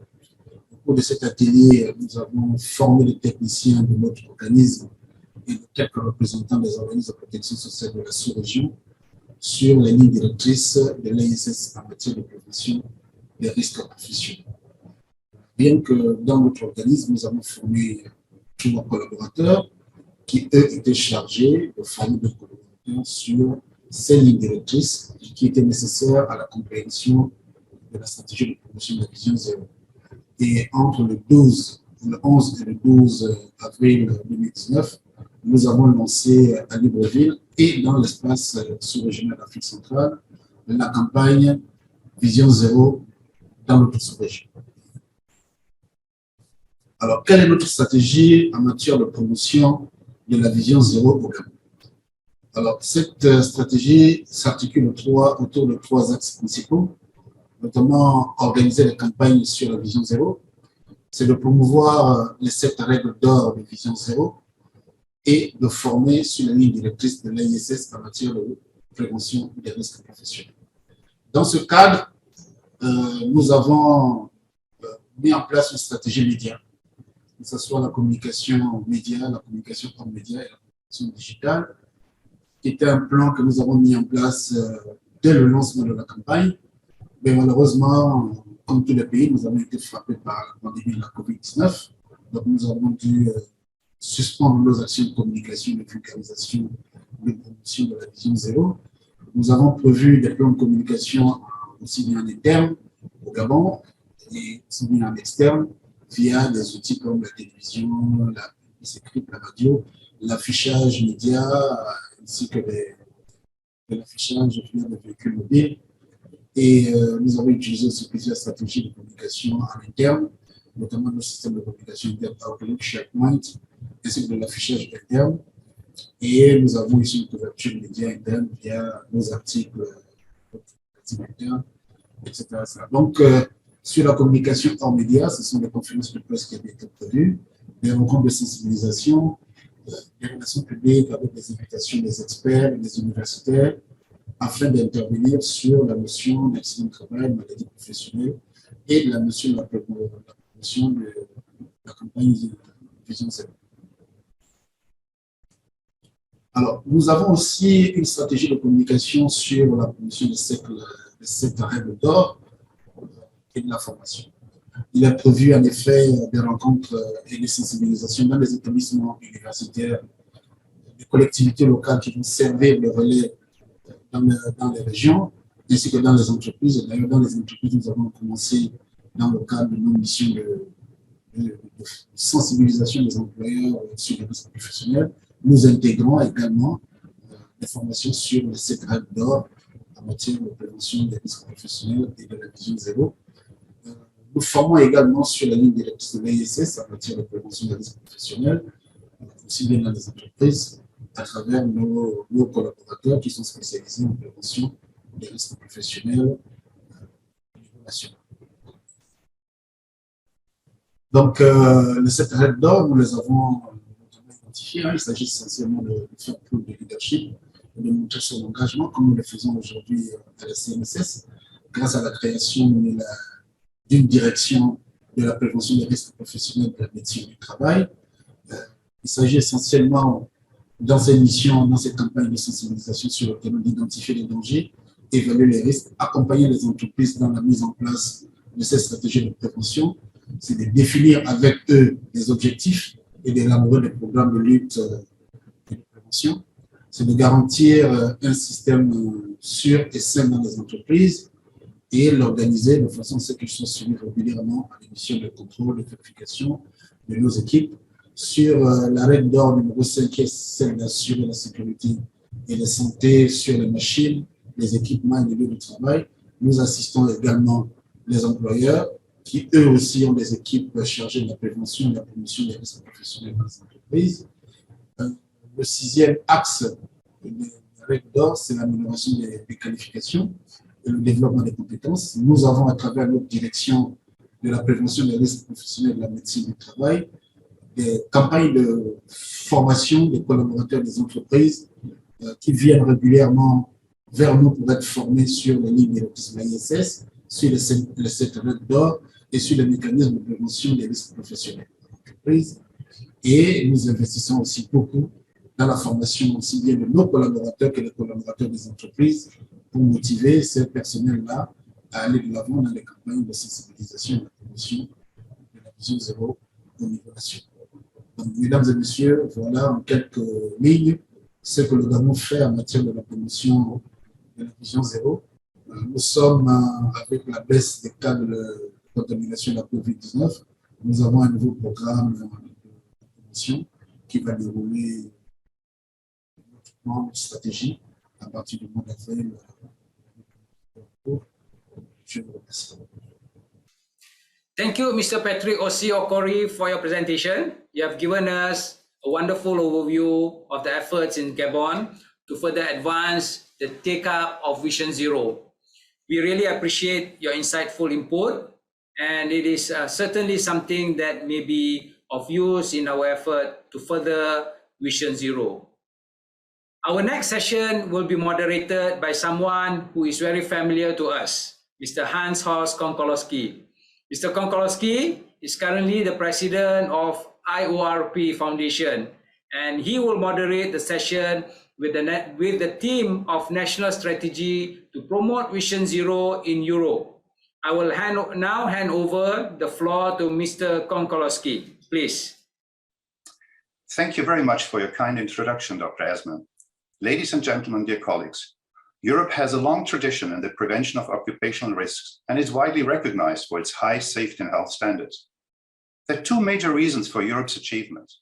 Firstly, because of a strong political commitment to safe and healthy working conditions, both at the national and European level. And secondly, because of the support offered by labor inspections, social security organizations, and the social partners in the implementation of safety and health regulations and prevention programs at company level.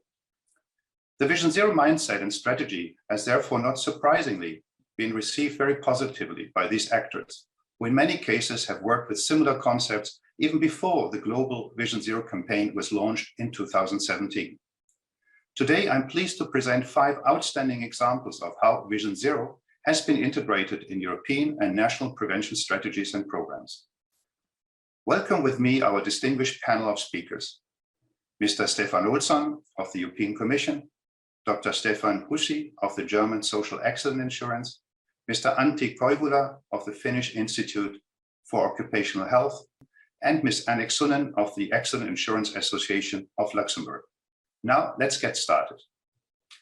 Ladies and gentlemen, safety and health at work have played a key role throughout the history of the European integration process, starting with the European Coal and Steel Union in the early 1950s. The European Commission has since been working to secure a safe and healthy level playing field, both for the mobility of workers and for fair industrial competition within the European Union.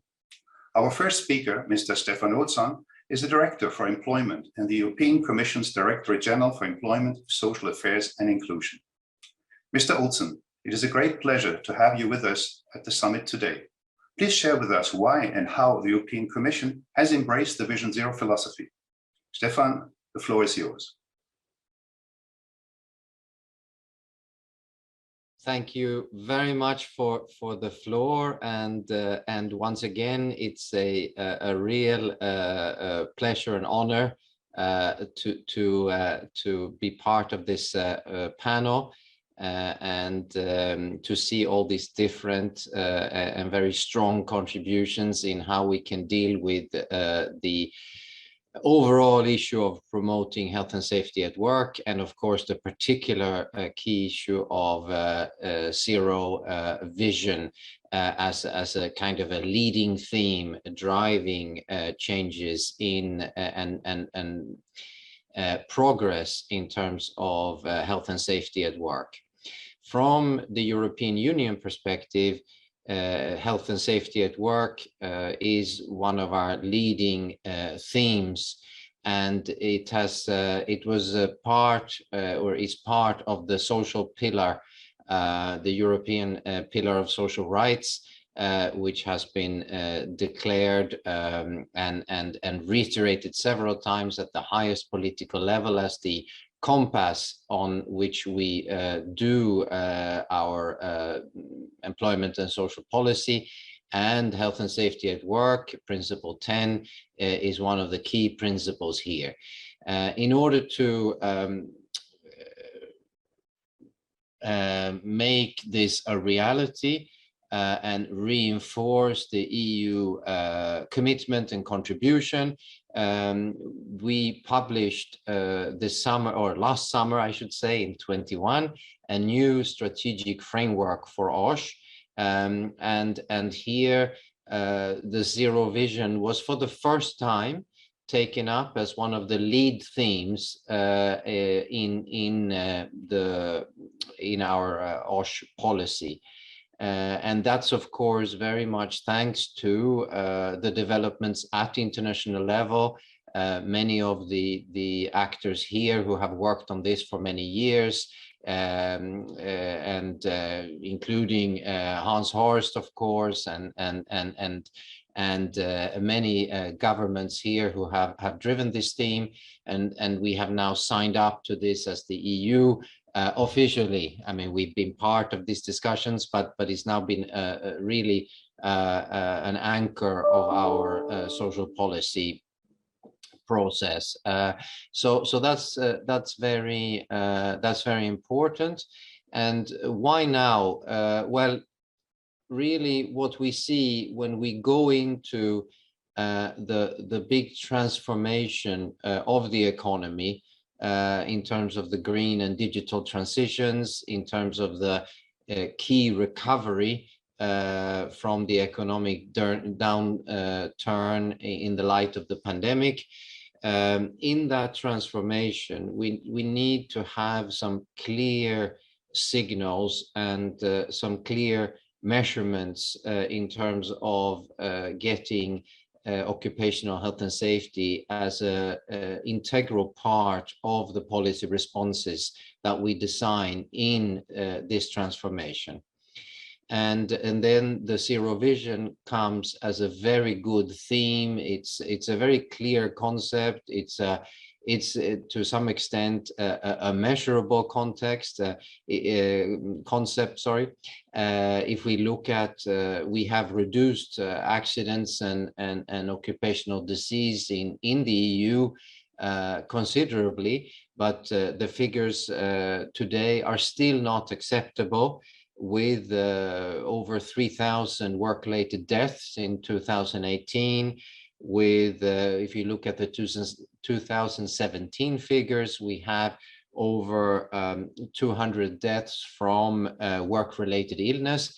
And that is something that to bring down these numbers as a real priority in all our policies, mainstream throughout all our policies, is really what we need to do. We have many tools to do this. We have, of course, our excellent EU OSHA agency in Bilbao, which produces tools and research. We also have our broad set of legislation. And then we have, as a part of this strategic framework, we have national strategies from all member states in how to implement, for example, the Vision Zero concept. And we are now, following the issuing of the new framework, expecting member states to give us new plans end of next spring, and we will take stock of these at the summit late spring 23 under the Swedish presidency of the Council of the member states. So then we will also take another step forward in bringing the zero vision forward as a real EU concept and as a key part of our OSH framework. So that's so. I mean, I think here we see a very interesting interaction where the EU has a very good model. We're happy to share that model. We're happy to share this comprehensive legislative framework.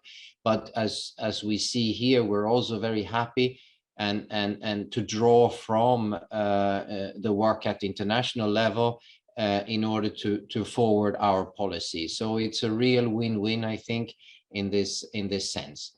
And well, I'm looking forward a lot to the future debate at this summit.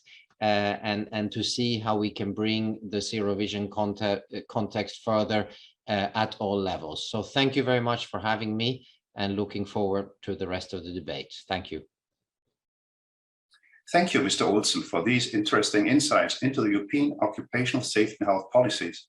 And congratulations for successfully having introduced the Vision Zero mindset as regards fatal work accident injuries in the new European OSH strategy. Our next speaker, Dr. Stefan Hussi, is the Director General of the German Social Accident Insurance, the DGUV. We're very pleased to have you with us today because Germany and the DGOV have played a decisive role in the development of the Vision Zero strategy. As some of you might recall, it was in Frankfurt during the 2014 World Congress on Safety and Health at Work that the international OSH community for the first time called for a new prevention culture based on Vision Zero. And the ESA's Vision Zero concept and 7 golden rules are strongly inspired by the Vision Zero models and experiences developed within the DGOV. Dr. Vzsj, please, we look forward to learning how Vision Zero has been successfully integrated in the strategies and programs of the German Social Accident Insurance. Dear Mr. Konkolewski, dear colleagues, thank you very much for the invites.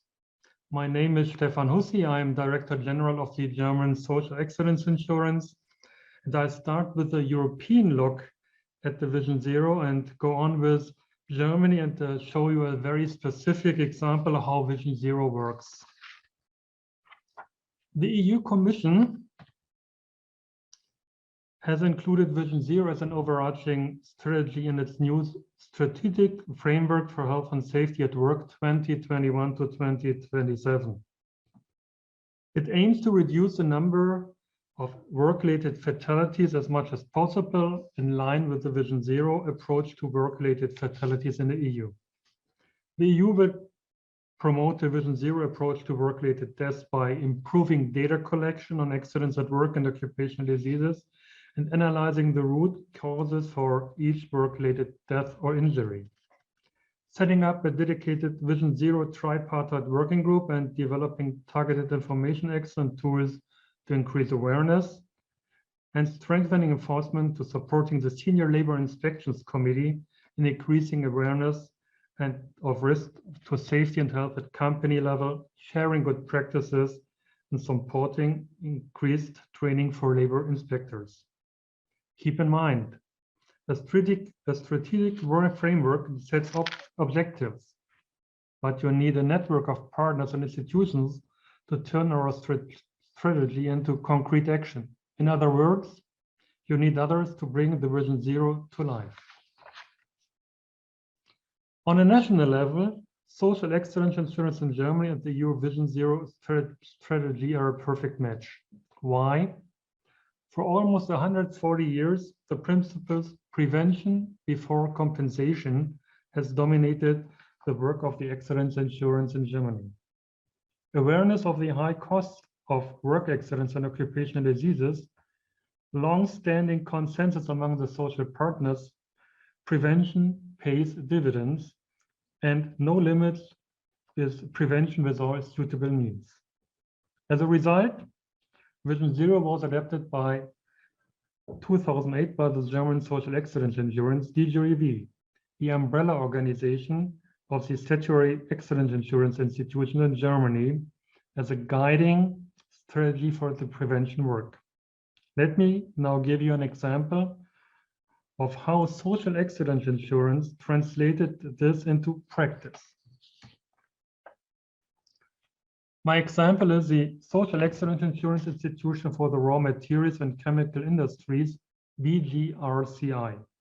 Some data on the BGRCI covers around about 35,000 companies with 1.4 million workers, annual budget 1.3 billion euros, and it spends more than 100 million euros on prevention and 1 billion on rehabilitation and pensions. Successful prevention track record, important reductions in the number of work accidents in mining and chemical industry. However, progress has slowed down since the turn of the millennium. Something needed to change. Enter the Vision Zero.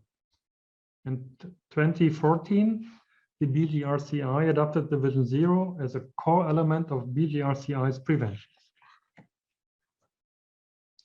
The BGRCI defined a number of ambitious targets for its strategy. For the period 2015 to 2024, it set out seven challenging and ambitious objectives for prevention work, including a reduction of the accidents rate by 30% and the reduction of fatal work accidents by 50%. For this purpose, several qualitative and concrete prevention measures were initiated and successfully implemented. The BGRCI improved its analysis of excellent statistics.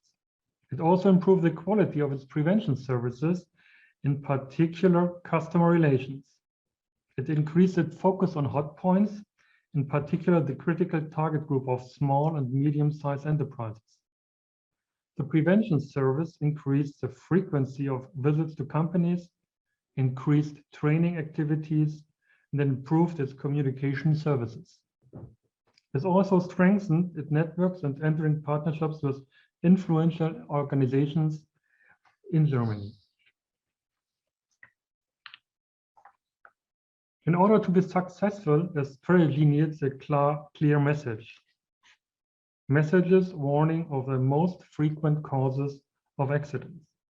BGRCI started by analyzing fatal accidents in its member companies.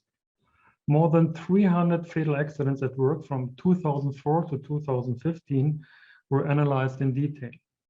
This analysis identified 12 so-called lifesavers. In other words, measures that can prevent fatal injuries. When communicating these lifesavers, the prevention service addressed both managers and workers.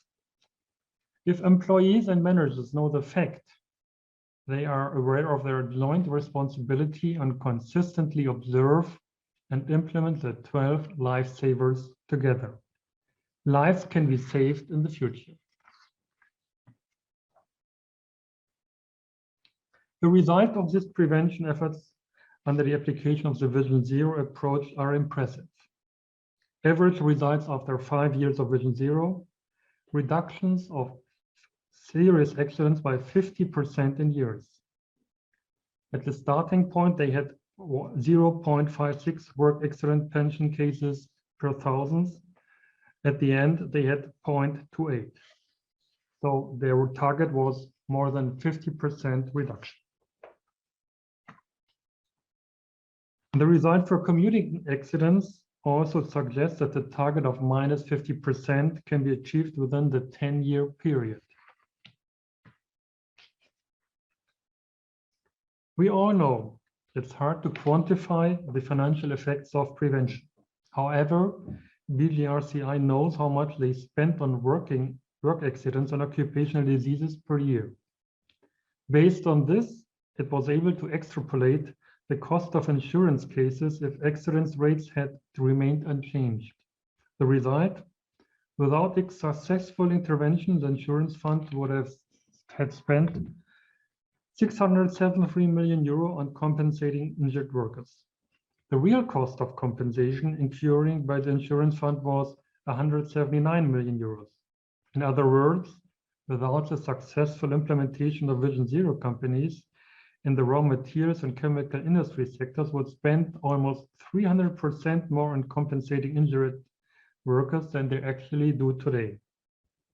As a result, this means, in addition to the great human suffering saved, stable accident insurance contributes to the companies.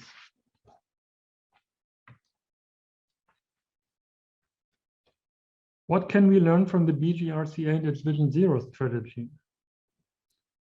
Vision Zero focusing on people leads to success. Supervision and regulation is no longer the only solution, and promoting health and safety as an integral part of life and lifestyles for work and life are the key issue. Success of Vision Zero is based on inviting and committing people to join the movement. Promote a preventive work culture for safe and health in the enterprise, the whole organization, and for the whole of your life. Thank you very much.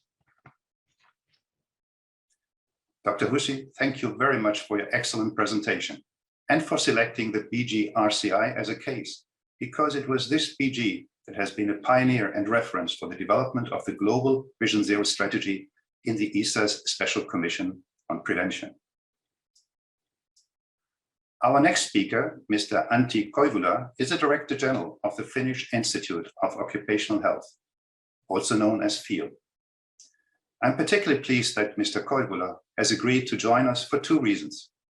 Firstly, because Vzsj was the host of the first Vision Zero Summit in September 2019 in Helsinki. And secondly, because Vzsj pioneered the Vision Zero Forum for companies already back in 2003. Dear Antti, the floor is yours. Hello, my name is Antti Koivula and I come from the Finnish Institute of Occupational Health. As following, I will discuss our national strategy and approach in Finland to promote Vision Zero. Our goal in Finland is to ensure safe and healthy working conditions and workability for everyone. In our work, Vision Zero is a core concept that we leverage. During the recent years, we have been expanding the usage of Vision Zero to other areas on top of zero accidents. As the most recent step, we have been leveraging Vision Zero thinking to fight against COVID-19 pandemic. In Finland, our key tool to address Vision Zero is Vision Zero Forum. It has roughly 500 member organizations and roughly 20% of our workforce belong to those organizations. During the COVID-19, this Vision Forum has proven to be an excellent tool to develop new practices and share those practices in terms of how to fight against COVID-19. Especially during early 2020, in the second quarter of 2020, I was really happy to see that Vision Zero companies were very rapid to develop new means to protect employees and to fight against COVID-19. And then we could use Vision Zero Forum to share those practices in addition to sharing those practices to all organizations in Finland. When I look at the future, I see the future for Vision Zero bright. We are just about to face a major change in working life. This is driven by climate change, transformation of work, which is driven by the globalization, digitalization, and new technologies. And then we still have the remains of COVID-19 to deal with. And in general, I see that we can use a lot Vision Zero thinking as a mindset, as a goal to develop a better working life. And I hope that in the future, more and more companies and more and more countries will start to adopt Vision Zero as a baseline to drive their occupational safety and occupational health improvements. Thank you. Thank you very much, Mr. Koivula, for showing us how Vzsj successfully is combining its research into holistic prevention concepts, such as Vision Zero, with a strong practical component, such as the Vision Zero Company Forum. Our last speaker from Europe today is Ms. Annick Sunnen, the head of the Prevention Department of the Accident Insurance Association of Luxembourg. Luxembourg is amongst the pioneers in Europe when it comes to developing a prevention culture based on Vision Zero. The association launched already in 2016, 1 year before the ESA's Vision Zero launch in Singapore, a national Vision Zero strategy, and has since successfully promoted the concept. Dear Annick, we look forward to learning more about your exciting program. Please, you have the floor.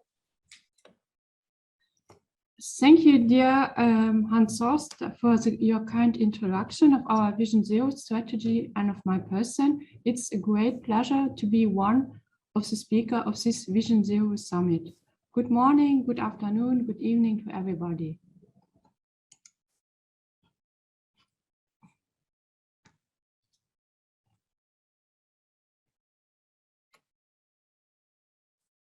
As already told, I work for the Accident Insurance Association of Luxembourg.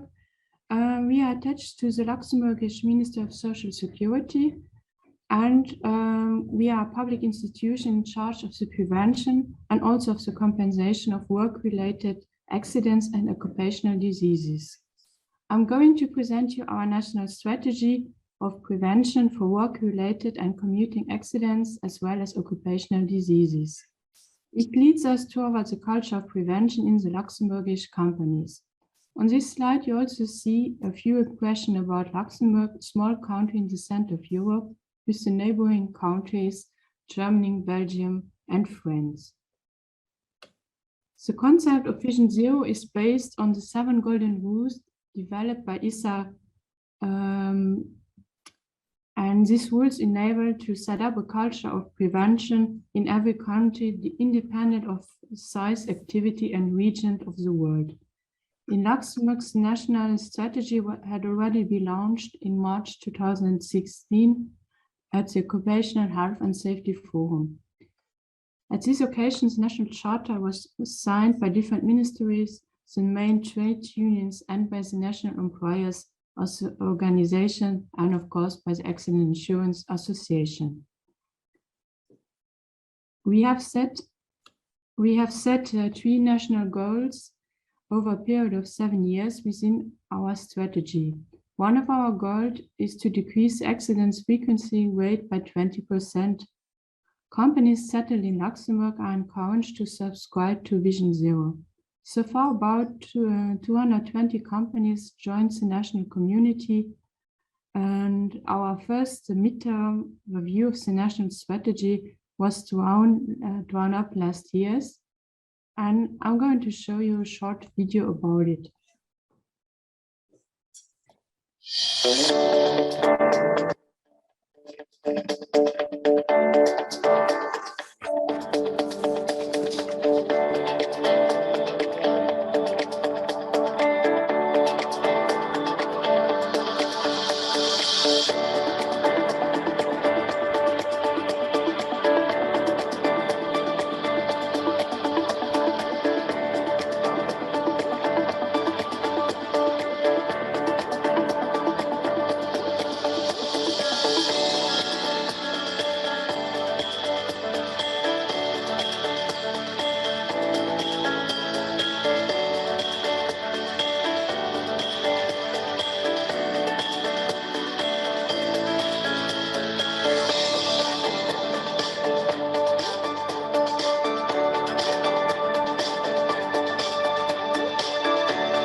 This video has given you a glance about our Vision Zero strategy and activities in 2019. Promising decrease of 50% of the accident frequency rate has already been achieved, and it should be by 20% in 2022. We are proud of the strong commitment of our signatories of the National Charter and companies with really a wide range of activities carried out in the framework of the National Strategy Vision Zero. On our website, you find a more detailed presentation on our midterm review. In the midterm review, you already saw details about our media campaigns. The goal of these campaigns are to raise awareness and encourage companies to commit themselves to occupational health and safety by implementing a culture of prevention. I would like to show you our new spot in the construction sector. A work-related accident can mean traumatized employees, a guilt-ridden team, the end of a career.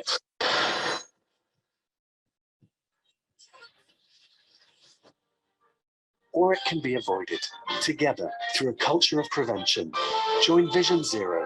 Find all the information on visionzero.lu. In our spots, the consequence of work-related accidents are listed to explain the aim of Vision Zero. A work-related accident can be avoided together through a culture of prevention. In my last two slides, I show you tools that might be of interest for you. To start with, we provide our companies a video summarizing the 7 golden rules of the Vision Zero. Feel free to watch this video on our website. It's available in English, French, and German. At the end of the last year, our Occupational Health and Safety Forum took place for the first time as a virtual event. This event was organized by the initiative of Vision Zero and the ISA section Electricity, as well as the BG ITEM.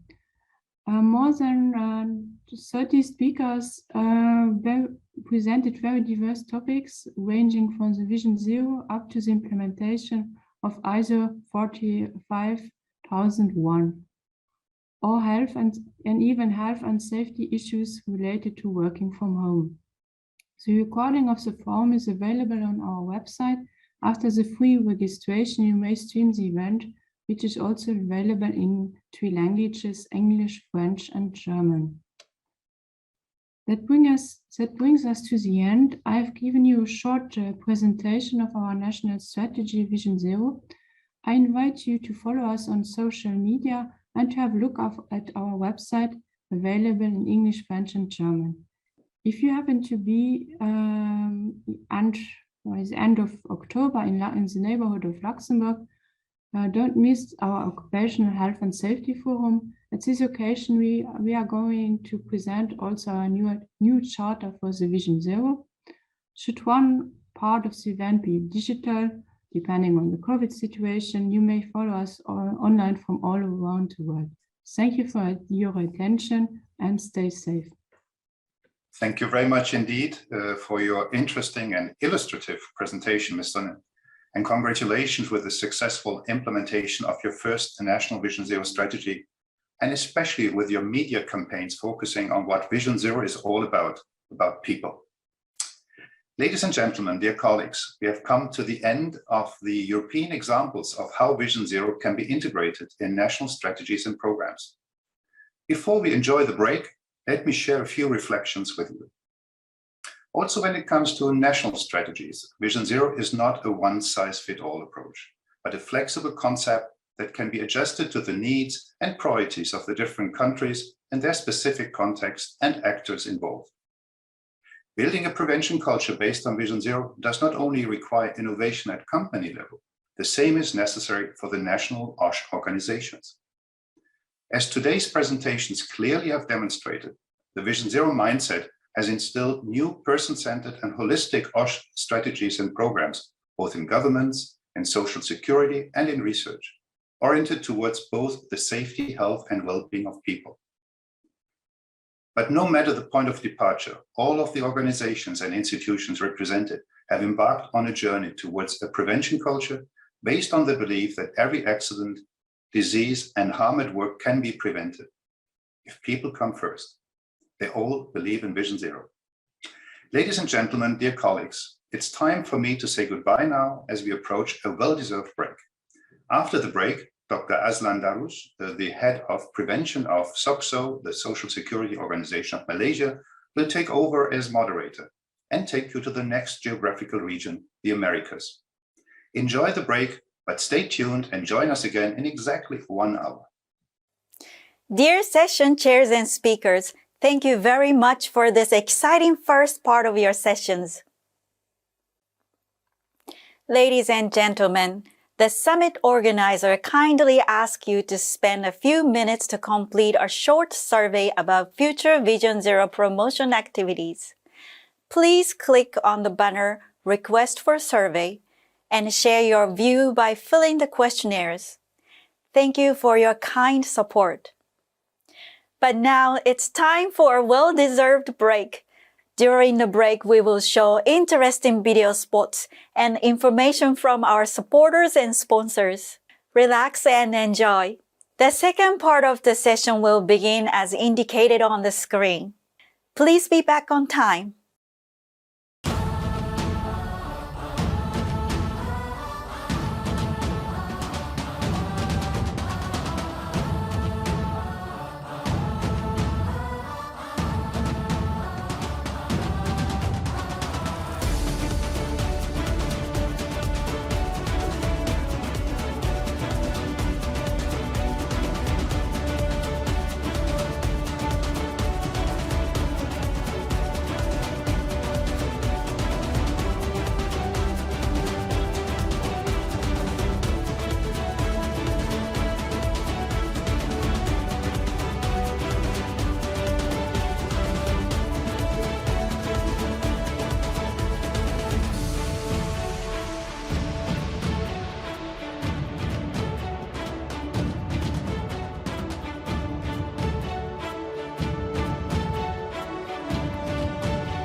We do our jobs with sincerity and integrity to make a better living environment for the people and our society. Today's work, tomorrow's heritage. Shimizu Corporation.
We at IDEC, our main business is HMI, Human Machine Interface.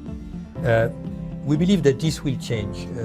So automation will become more and more important.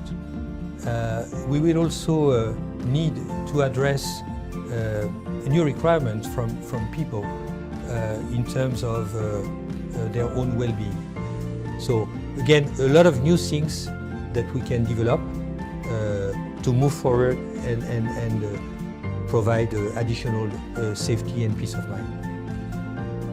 生産現場では世界的な新しい流れビジョンゼロの考え方に基づき安全文化を作る活動を展開しています。自分らしく能力を発揮しながら働くことができて安全が常に議論される職場を作るために3つのことを進めています。従業員に参加を促すこと、従業員の声を尊重すること、組織横断的なチームで議論して知識を共有すること、全社員が健康で安心して働き、無事に家族のもとに帰ることを実現します。En Europe, nous attachons effectivement une grande attention à la sécurité et au bien-être. Chez IDEC, nous pouvons nous appuyer sur des produits de qualité. Nous pouvons également nous référer au concept en Chine qui vise à aborder de manière globale l'interaction entre l'homme et la machine. Pour appliquer ce concept, nous avons en Europe des équipes dédiées dans chaque pays qui peuvent communiquer dans la langue du client. Cette proximité nous permet de faciliter les échanges et de trouver avec le client les bonnes solutions. World dynamics and expectations are changing, demanding a better balance of productivity, environmental sustainability, and worker well-being. That's why we support the Vision Zero initiative. We will continue to raise awareness and develop the enabling solutions as we work to promote the sustainability and well-being into the future. Ensures workers' sense of security at manufacturing sites. Enhances workers' safety. Secure and reliable access control, advanced authentication and authorization. Autonomous mobile robots increase safety and productivity. Provides a safe working environment for people working with robots. Safety and beyond. IDEC.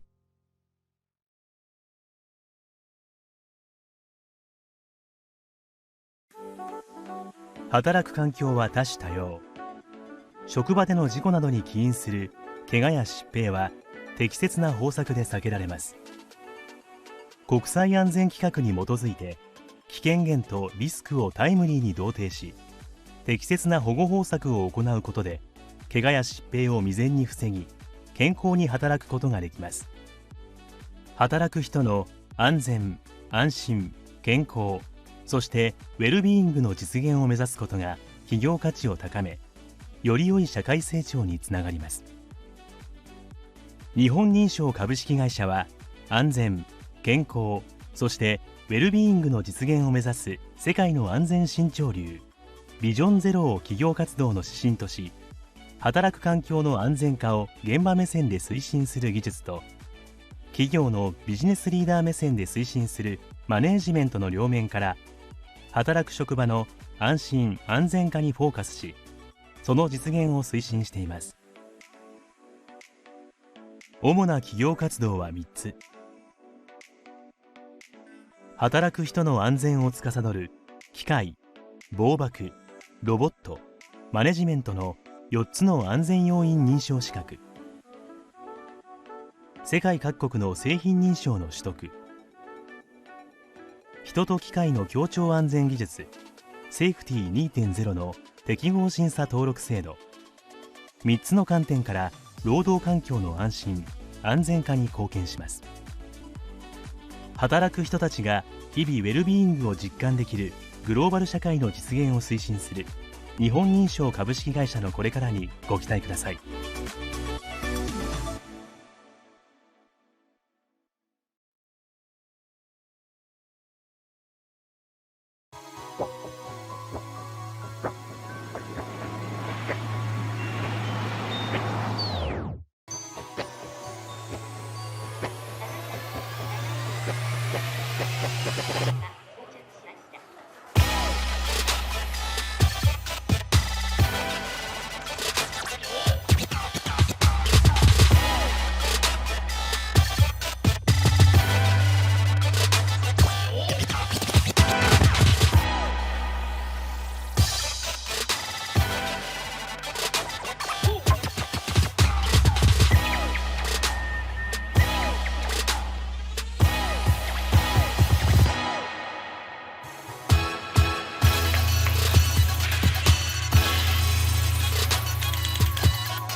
tiny, invisible bubbles that are smaller than any we normally see. They are fine bubbles. These tiny bubbles can change the world into a society of well-being. Fine bubbles have three effects. The washing effect is used in infrastructure, industry, medical application, and consumer products. The purification effect applies to rivers and oceans, and wastewater. The growth-promoting effect applies to agriculture and the fishing industry. Fine bubbles are also used in many other fields, enriching our society and our lives. Fine Bubble Industries Association was founded in Japan. We work with companies and research organizations to develop technologies and put them to practical use. We are working to industrialize them through international standardization and certification systems. In addition to people's living, the bubbles aid in reducing water usage, curbing the use of chemical substances, and reducing our environmental burden. They also aid food stability, nutrition improvement, and marine resources conservation. They help to create a sustainable society. We will develop and spread the amazing fine bubbles. Aiming to achieve the SDGs, we will connect them to the ultimate well-being. That is our wish. These tiny bubbles are full of a wonderful future. Fine Bubble Industries Association.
There's an unstoppable wave of change moving across the global business landscape, cascading through boardrooms, sending ripples through supply chains and beyond. It's time to catch the wave. The COVID-19 pandemic, climate crisis, and rise of social justice movements around the world have all accelerated thinking beyond the here and now. What does it mean to be a responsible, sustainable, resilient business built on solid environmental, social, and governance principles? It all starts with people. It's no coincidence that those businesses setting high standards for the treatment of their workforces, communities, and supply chains reap rewards with stronger performance and growth. Our connected world expects organizations to prioritize public good and behave responsibly. Employees and customers will call out poor working conditions and demand better. But this is not just about doing the right thing. Social sustainability is the backbone of corporate resilience. It supports stronger operational performance and cash flow. And right now, that feels more critical than ever. The environment has been the flagship cause driving the corporate sustainability agenda. Now it's time to put people alongside planet and profit, to unlock and unleash the tremendous value that lies in our global workforce. IOSH is working alongside international organisations, including UN agencies and initiatives, such as the World Health Organization, ILO, and UN Global Compact to harness the collective energy of progressive businesses. Together, we're making a long-term commitment to drive social sustainability forward, with a global force of safety and health professionals making change happen on the ground. Because safer environments and enlightened attitudes to health and well-being, diversity and inclusion are all safety and health issues too. And COVID-19 has shown just how vital it is to protect people. If businesses are not just to survive, but thrive. Together, we can be part of a global network of resilient, profitable businesses and organizations that flourish, equitably and sustainably, around safe, healthy workforces. It's time for a new world of work. It's time to catch the wave with IOSH.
日歩は ICT、IoT で舗装現場をつなぐ。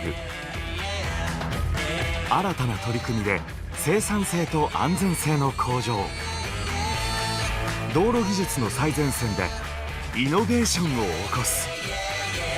行け、行くんだ、新たなステージへ。人が歩いた後に道はできる。 NP ネクスト。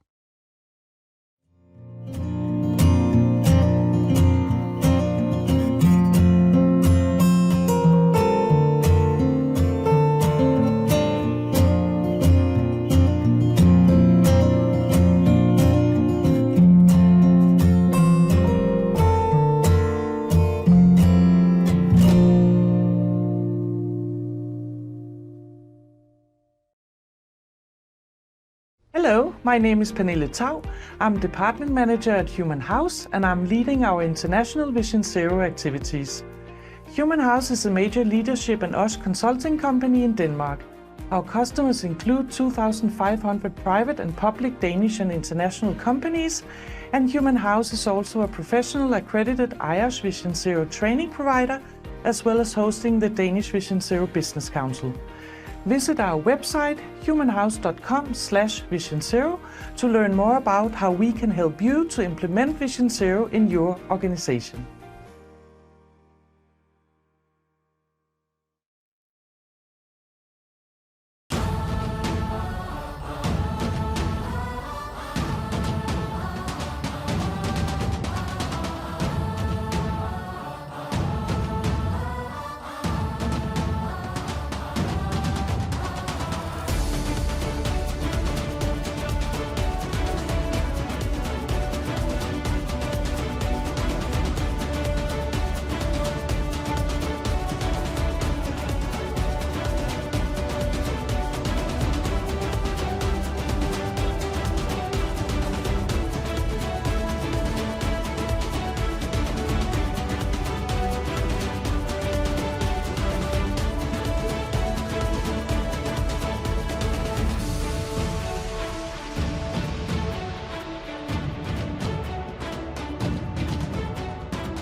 We do our jobs with sincerity and integrity to make a better living environment for the people and our society. Today's work, tomorrow's heritage. Shimizu Corporation.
We at IDEC, our main business is HMI, Human Machine Interface.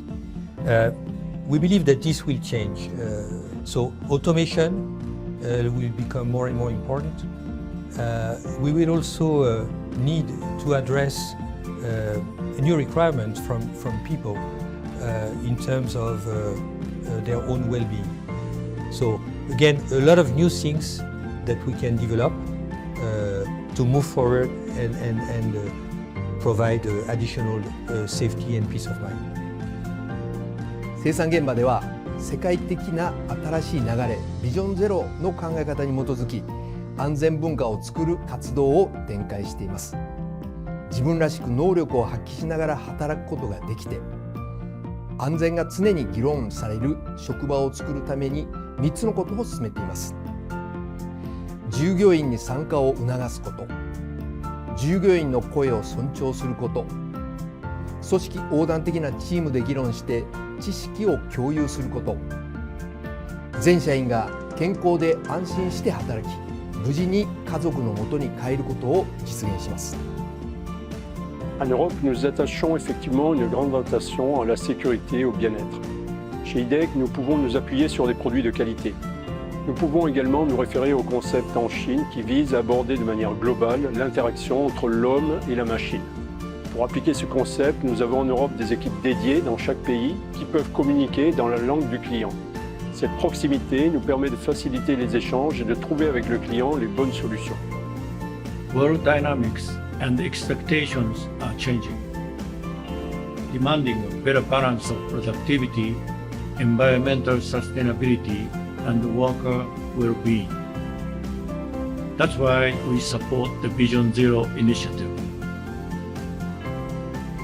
We will continue to raise awareness and develop the enabling solutions as we work to promote the sustainability and well-being into the future. Ensures workers' sense of security at manufacturing sites. Enhances workers' safety.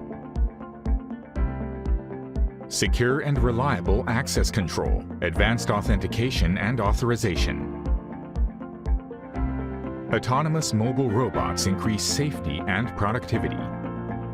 Provides a safe working environment for people working with robots. Safety and beyond. IDEC.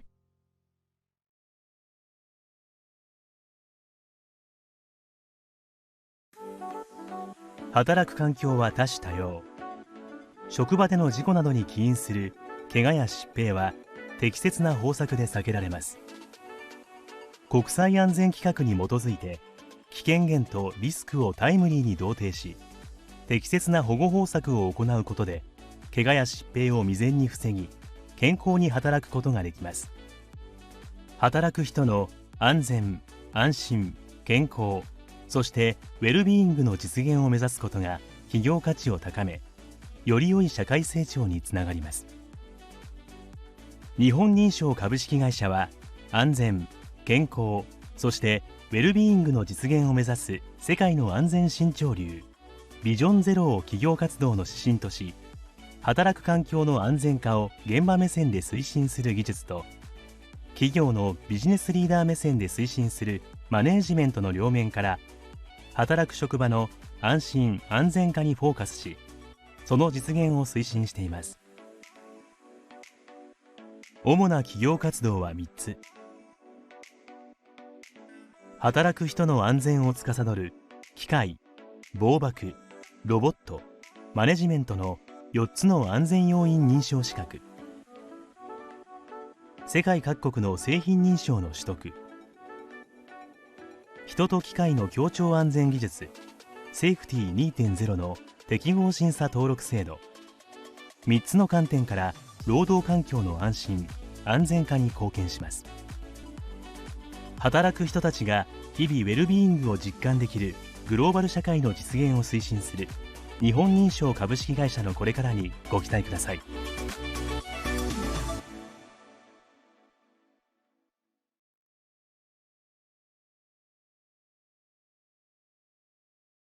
Tiny, invisible bubbles that are smaller than any we normally see. They are fine bubbles. These tiny bubbles can change the world into a society of well-being. Fine bubbles have 3 effects. The washing effect is used in infrastructure, industry, medical application, and consumer products. The purification effect applies to rivers and oceans, and wastewater. The growth-promoting effect applies to agriculture and the fishing industry. Fine bubbles are also used in many other fields, enriching our society and our lives. Fine Bubble Industries Association was founded in Japan. We work with companies and research organizations to develop technologies and put them to practical use. We are working to industrialize them through international standardization and certification systems. In addition to people's living, the bubbles aid in reducing water usage, curbing the use of chemical substances, and reducing our environmental burden. They also aid food stability, nutrition improvement, and marine resources conservation. They help to create a sustainable society. We will develop and spread the amazing fine bubbles. Aiming to achieve the SDGs, we will connect them to the ultimate well-being. That is our wish. These tiny bubbles are full of a wonderful future. Fine Bubble Industries Association.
there's an unstoppable wave of change moving across the global business landscape, cascading through boardrooms, sending ripples through supply chains and beyond.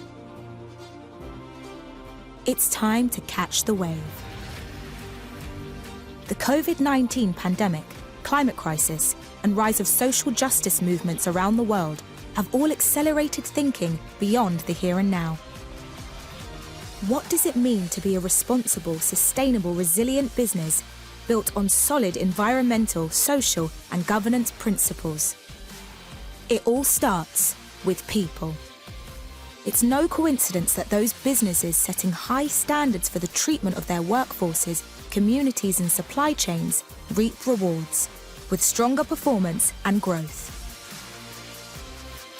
Our connected world expects organizations to prioritize public good and behave responsibly. Employees and customers will call out poor working conditions and demand better. But this is not just about doing the right thing. Social sustainability is the backbone of corporate resilience. It supports stronger operational performance and cash flow. And right now, that feels more critical than ever. The environment has been the flagship cause driving the corporate sustainability agenda. Now it's time to put people alongside planet and profit, to unlock and unleash the tremendous value that lies in our global workforce. IOSH is working alongside international organizations, including UN agencies and initiatives, such as the World Health Organization, ILO, and UN Global Compact to harness the collective energy of progressive businesses. Together, we're making a long-term commitment to drive social sustainability forward, with a global force of safety and health professionals making change happen on the ground. Because safer environments and enlightened attitudes to health and well-being, diversity and inclusion are all safety and health issues too. And COVID-19 has shown just how vital it is to protect people. If businesses are not just to survive, but thrive. Together, we can be part of a global network of resilient, profitable businesses and organizations that flourish, equitably and sustainably, around safe, healthy workforces. It's time for a new world of work. It's time to catch the wave with IOSH.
日歩は ICT、IoT で舗装現場をつなぐ。新たな取り組みで生産性と安全性の向上、道路技術の最前線でイノベーションを起こす。行け、行くんだ、新たなステージへ。人が歩いた後に道はできる。 NP ネクスト。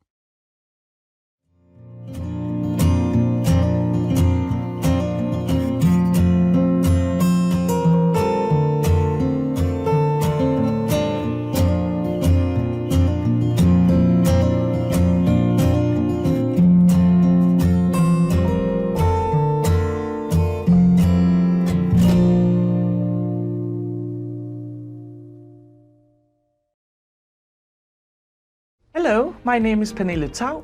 I'm Department Manager at Human House and I'm leading our International Vision Zero activities. Human House is a major leadership and us consulting company in Denmark.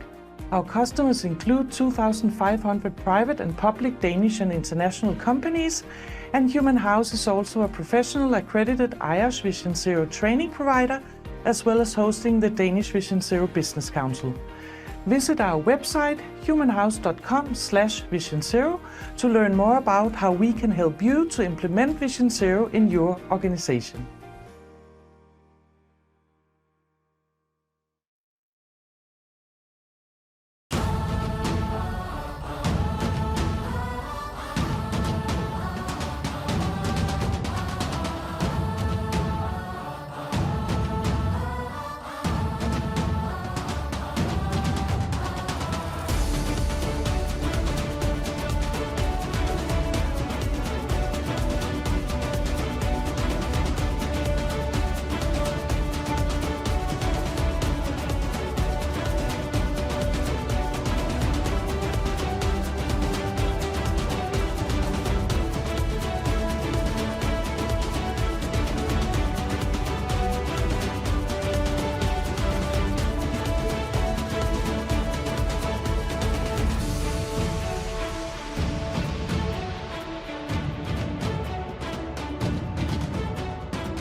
We do our jobs with sincerity and integrity to make a better living environment for the people and our society. Today's work, tomorrow's heritage. Shimizu Corporation.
We at IDECA, our main business is HMI, Human Machine Interface. We believe that this will change. So automation will become more and more important. We will also need to address new requirements from people in terms of their own well-being. So again, a lot of new things that we can develop to move forward and provide additional safety and peace of mind. 生産現場では世界的な新しい流れビジョンゼロの考え方に基づき安全文化を作る活動を展開しています。自分らしく能力を発揮しながら働くことができて安全が常に議論される職場を作るために3つのことを進めています。従業員に参加を促すこと、従業員の声を尊重すること、組織横断的なチームで議論して知識を共有すること、全社員が健康で安心して働き、無事に家族のもとに帰ることを実現します。En Europe, nous attachons effectivement une grande attention à la sécurité et au bien-être. Chez IDEC, nous pouvons nous appuyer sur des produits de qualité. Nous pouvons également nous référer au concept en Chine qui vise à aborder de manière globale l'interaction entre l'homme et la machine. Pour appliquer ce concept, nous avons en Europe des équipes dédiées dans chaque pays qui peuvent communiquer dans la langue du client. Cette proximité nous permet de faciliter les échanges et de trouver avec le client les bonnes solutions. World dynamics and expectations are changing, demanding a better balance of productivity, environmental sustainability, and worker well-being. That's why we support the Vision Zero initiative. We will continue to raise awareness and develop the enabling solutions as we work to promote the sustainability and well-being into the future. Ensures workers' sense of security at manufacturing sites. Enhances workers' safety. Secure and reliable access control, advanced authentication and authorization. Autonomous mobile robots increase safety and productivity. Provides a safe working environment for people working with robots. Safety and beyond. IDEC.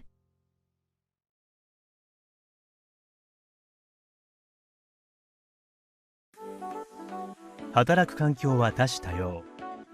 職場での事故などに起因する怪我や疾病は適切な方策で避けられます。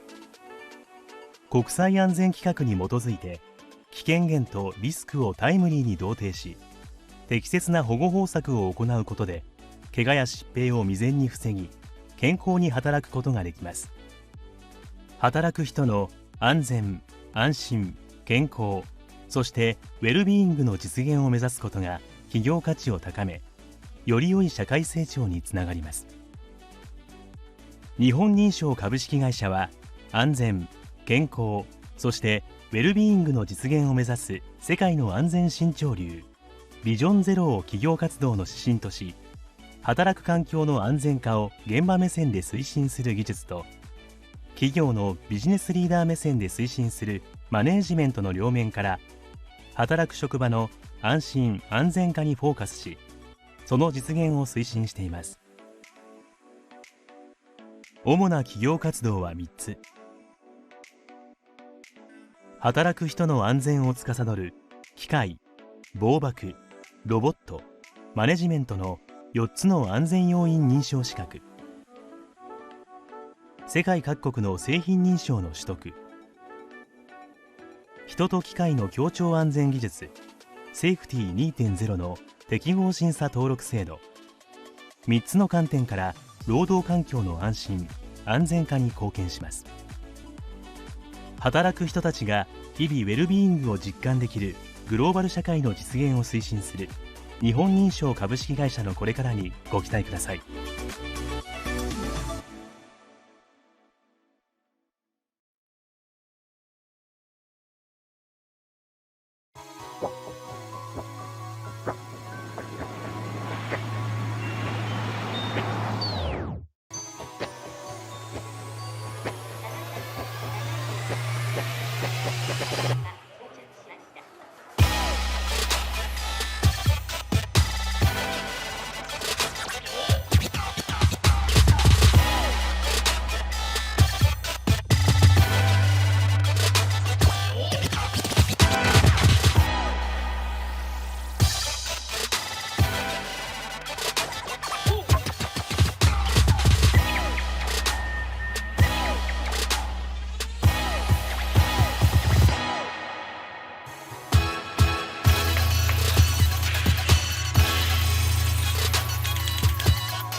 tiny, invisible bubbles that are smaller than any we normally see.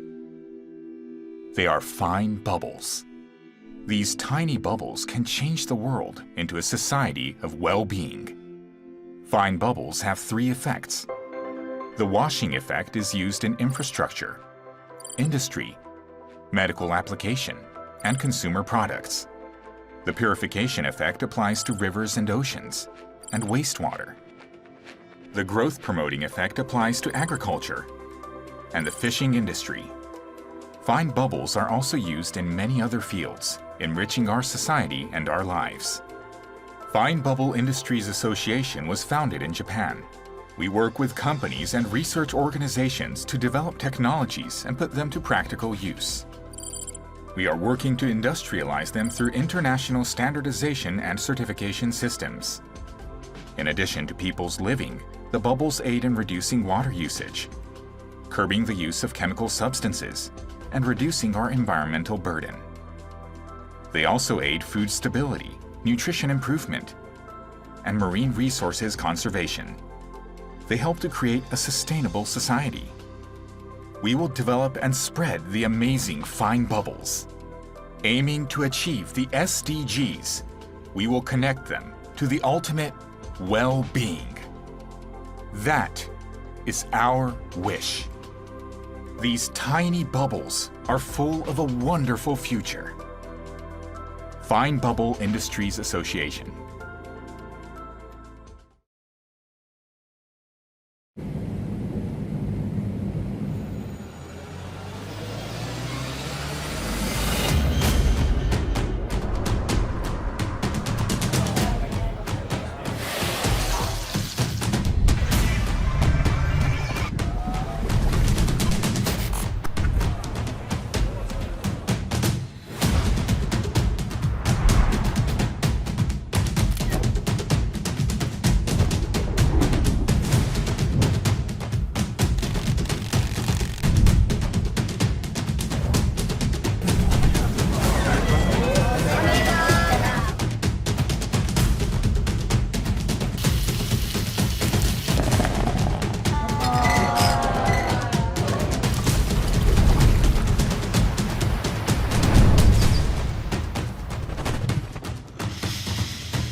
There's an unstoppable wave of change moving across the global business landscape, cascading through boardrooms, sending ripples through supply chains and beyond.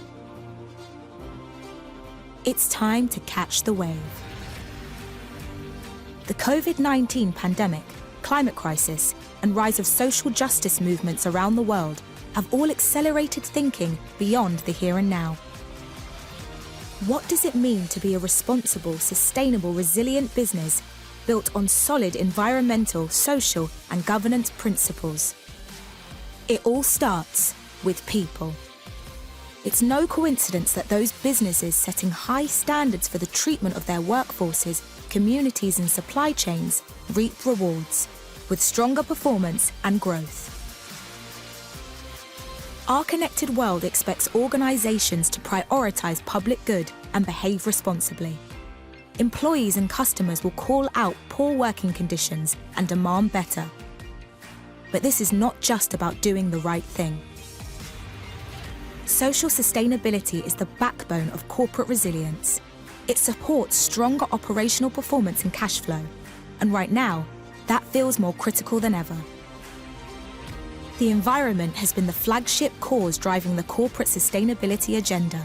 Now it's time to put people alongside planet and profit, to unlock and unleash the tremendous value that lies in our global workforce.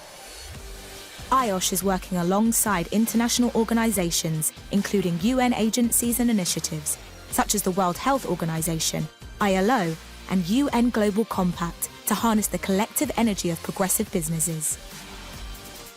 Together, we're making a long-term commitment to drive social sustainability forward, with a global force of safety and health professionals making change happen on the ground.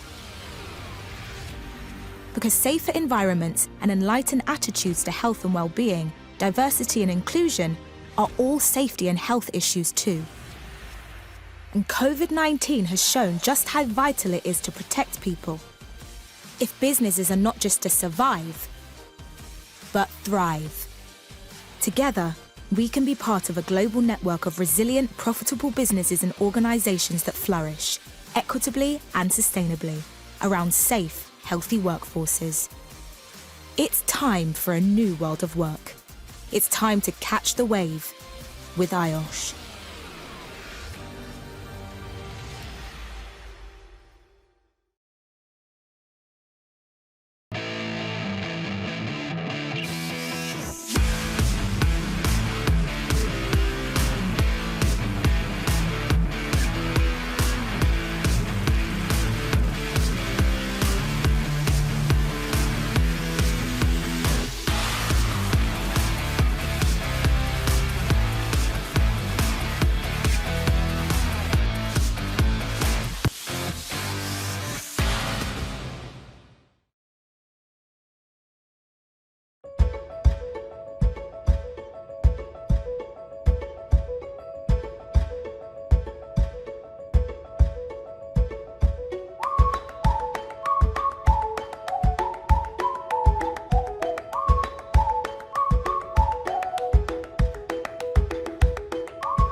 日歩は ICT、IoT で舗装現場をつなぐ。新たな取り組みで生産性と安全性の向上、道路技術の最前線でイノベーションを起こす。行け、行くんだ、新たなステージへ。人が歩いた後に道はできる。 NP ネクスト。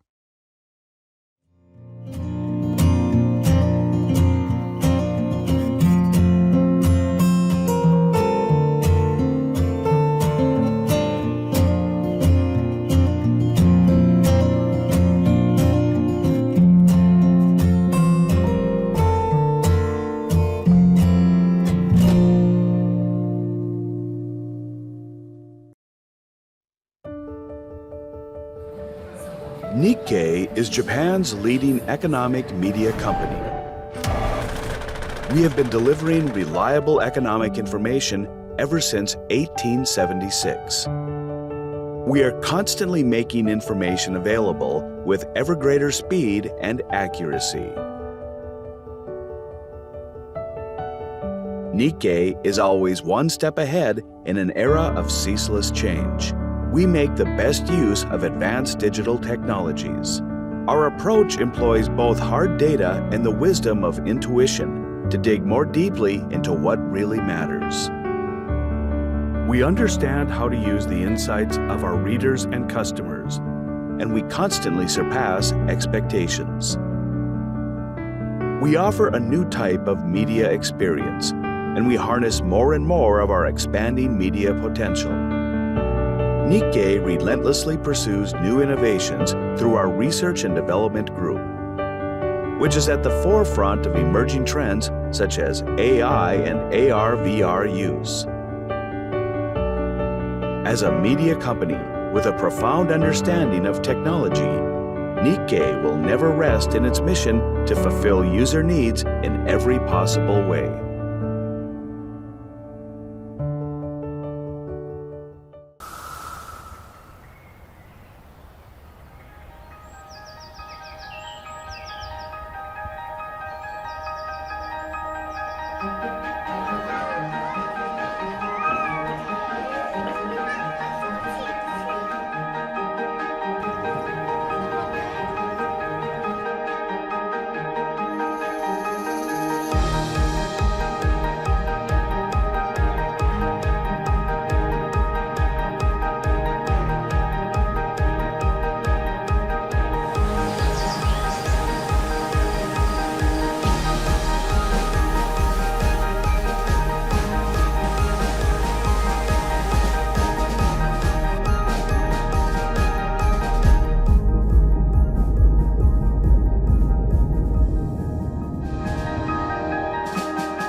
There's an unstoppable wave of change moving across the global business landscape, cascading through boardrooms, sending ripples through supply chains and beyond. It's time to catch the wave. The COVID-19 pandemic, climate crisis, and rise of social justice movements around the world have all accelerated thinking beyond the here and now. What does it mean to be a responsible, sustainable, resilient business built on solid environmental, social, and governance principles? It all starts with people. It's no coincidence that those businesses setting high standards for the treatment of their workforces, communities, and supply chains reap rewards with stronger performance and growth. Our connected world expects organizations to prioritize public good and behave responsibly. Employees and customers will call out poor working conditions and demand better. But this is not just about doing the right thing. Social sustainability is the backbone of corporate resilience. It supports stronger operational performance and cash flow. And right now, that feels more critical than ever. The environment has been the flagship cause driving the corporate sustainability agenda. Now it's time to put people alongside planet and profit, to unlock and unleash the tremendous value that lies in our global workforce. IOSH is working alongside international organisations, including UN agencies and initiatives, such as the World Health Organization, ILO, and UN Global Compact, to harness the collective energy of progressive businesses. Together, we're making a long-term commitment to drive social sustainability forward, with a global force of safety and health professionals making change happen on the ground. Because safer environments and enlightened attitudes to health and well-being, diversity and inclusion are all safety and health issues too. And COVID-19 has shown just how vital it is to protect people. If businesses are not just to survive, but thrive. Together, we can be part of a global network of resilient, profitable businesses and organizations that flourish, equitably and sustainably, around safe, healthy workforces. It's time for a new world of work. It's time to catch the wave with IOSH.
日歩は ICT、IoT で舗装現場をつなぐ。新たな取り組みで生産性と安全性の向上、道路技術の最前線でイノベーションを起こす。行け、行くんだ、新たなステージへ。人が歩いた後に道はできる。 NP Next。 Hello, my name is Pernille Tau. I'm Department Manager at Human House and I'm leading our International Vision Zero activities. Human House is a major leadership and Vzsj consulting company in Denmark. Our customers include 2,500 private and public Danish and international companies, and Human House is also a professional accredited IOSH Vision Zero training provider, as well as hosting the Danish Vision Zero Business Council. Visit our website humanhouse.com/vision0 to learn more about how we can help you to implement Vision Zero in your organization.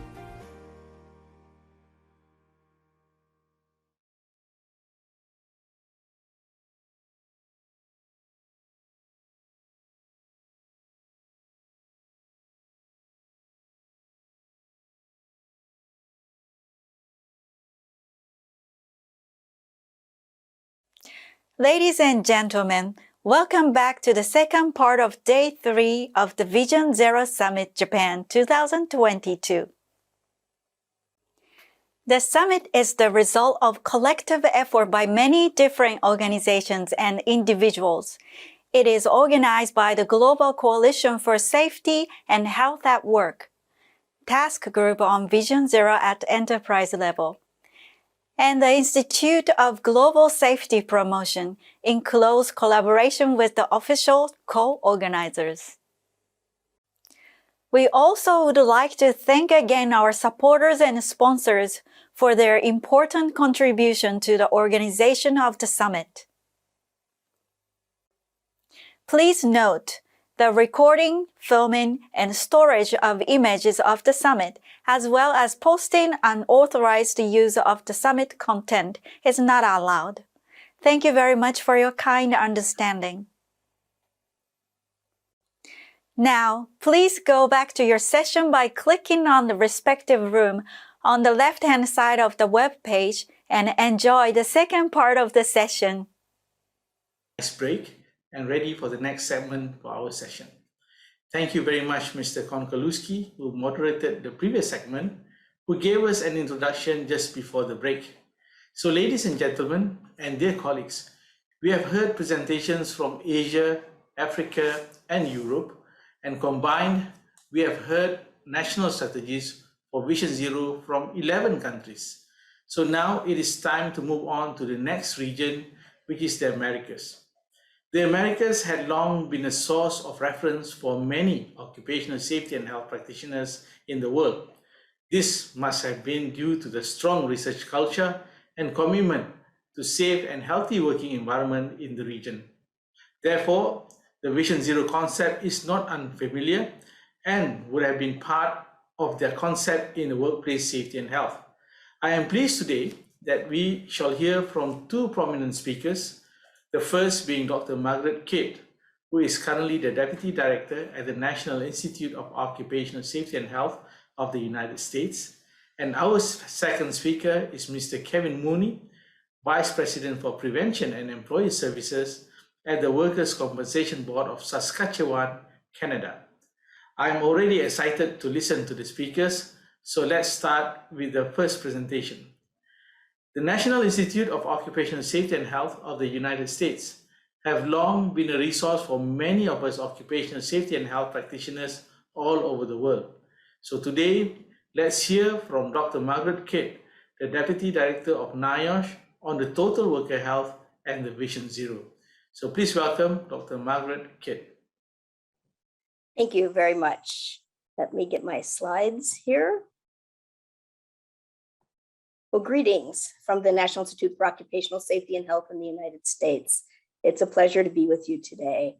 As you can see from my slide, my presentation is not entitled Vision Zero, but instead I'd like to take this opportunity to present and discuss with you the NIOSH Total Worker Health Program, which has many, many parallels with Vision Zero.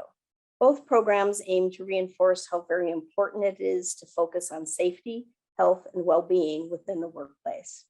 I think that the pandemic and what we will face in the post-COVID period demonstrate that the concept of expanding our traditional prevention focus to be more inclusive of health and well-being are now more important than ever. Hopefully, this pandemic will actually help us embrace these concepts more fully going forward. We know that the traditional hazards workers have long been exposed to, such as trips, slips, and falls, or occupational dust exposure, still exist in the workplace today. Employers have a responsibility to continue to protect against these hazards and put prevention policies and programs in place to reduce the risk of injury and disease. However, we also recognize that there are new hazards emerging. One of those newer hazards that is now more commonly recognized is stress and the role of mental health in the workplace. We spend a great deal of our waking hours at work. It only makes sense that work is very influential on our health and well-being. In addition to the obvious fact that work conditions can influence risk for injury and occupationally related disease, work influences many other aspects of our lives as well.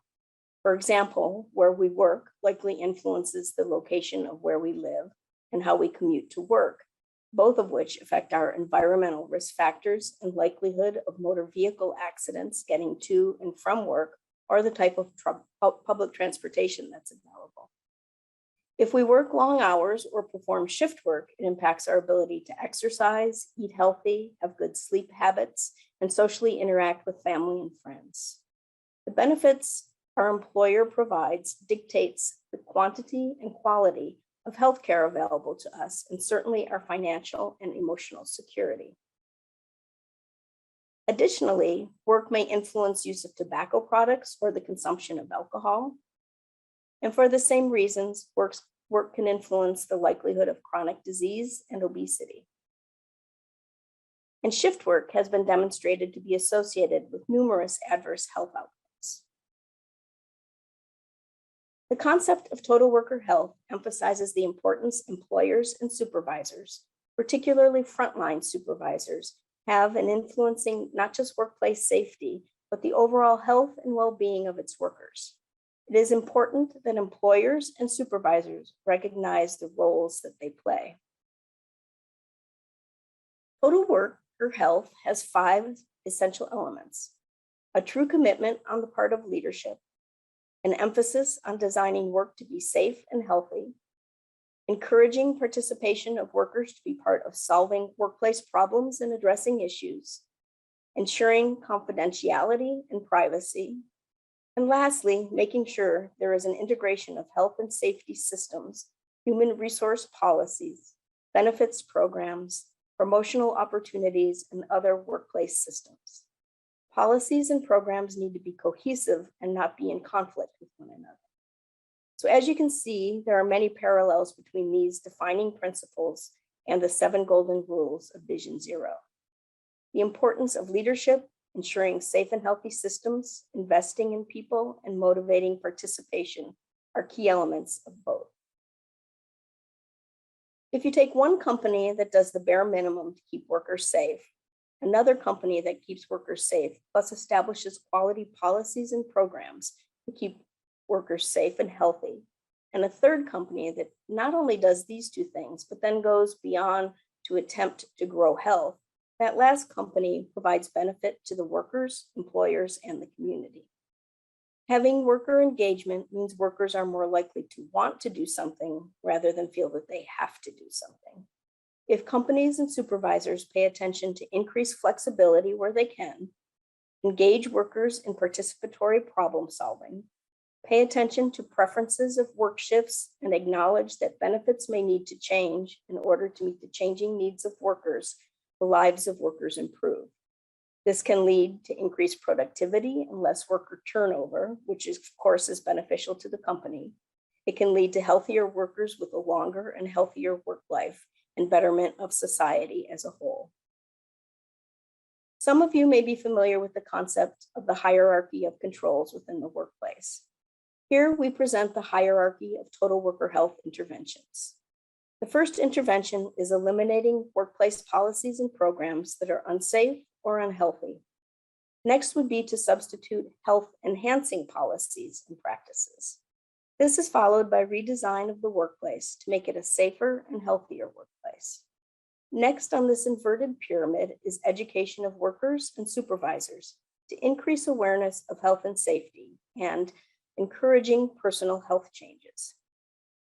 These generally are the concepts put forward by off-the-shelf health promotion programs. They are indeed important, but a focus on the top 3 we feel are the most powerful interventions and most likely to achieve greater overall impact. If you have those top 3 interventions in place, there is then opportunity to focus on personal health changes to grow health further. For a number of years, NIOSH has focused on a framework to describe the future of work. There are characteristics of the work itself, like advanced materials, sensing technology, artificial intelligence. There are characteristics of the workplace, like non-standard work arrangements or the rising use of gig or platform types of work. And there are characteristics of the workforce itself to include changing demographics and psychosocial stress. At this juncture in time, it's hard to ignore how the COVID-19 pandemic may have somewhat changed the trajectory of the future of work. We are seeing more flexible workplaces for some rapid advances in technology to make telework easier, higher wages and improved benefits for low-wage workers due to worker shortages, at least here in the United States, technology replacement for at-risk workers, often with insufficient time to retrain the workers who are losing their jobs. And we're also seeing in the United States less older workers staying in the workforce, which is different than from prior to the pandemic, and many of them deciding to retire earlier, and many, many more changes as well. So although the principles of total worker health and Vision Zero remain the same, they must continually adapt to the changing world of work that we live in. If you want to learn more about the NIOSH Total Worker Health Program, you can go to these websites. Thank you. Thank you, Dr. Kit, for that insightful presentation on total worker health.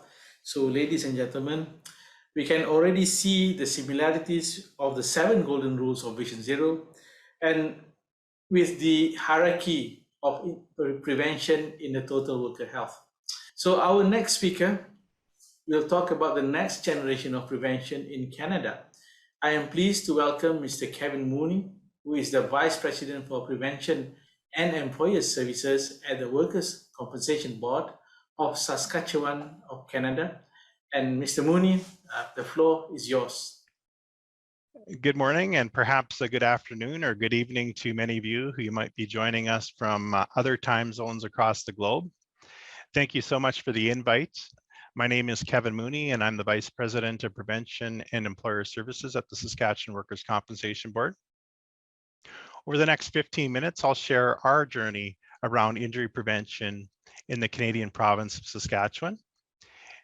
Before we get started with the presentation, I thought I'd share a bit about who we are. We provide Workers' Compensation Board in the province of Saskatchewan. It is a smaller province in Western Canada, and we have a population of just over 1 million people. We insure approximately 50,000 businesses and about 400,000 workers with workers' compensation insurance. And we fund various prevention initiatives throughout the province. Over the next several slides, I'll share some of our successes, lessons learned, and reflection, and also talk about some of the parallels between Saskatchewan's approach and the Vision Zero strategy. In 2008, we launched our Mission Zero initiative within WorkSafe Saskatchewan, and this was our response to Saskatchewan having the second worst workplace injury rate in Canada at that time. Vision Zero is our aspirational goal for employers to achieve zero workplace injuries, zero fatalities, and zero suffering by families. It's a belief that all injuries are preventable and predictable. One of our first calls to action was the implementation of the Health and Safety Leadership Charter. To date, over 600 companies and organizations have pledged to make Mission Zero a priority in their workplace. The charter outlines a leadership commitment to the principle that nothing is more important than health and safety and well-being of their employees, customers and visitors, and the surrounding community.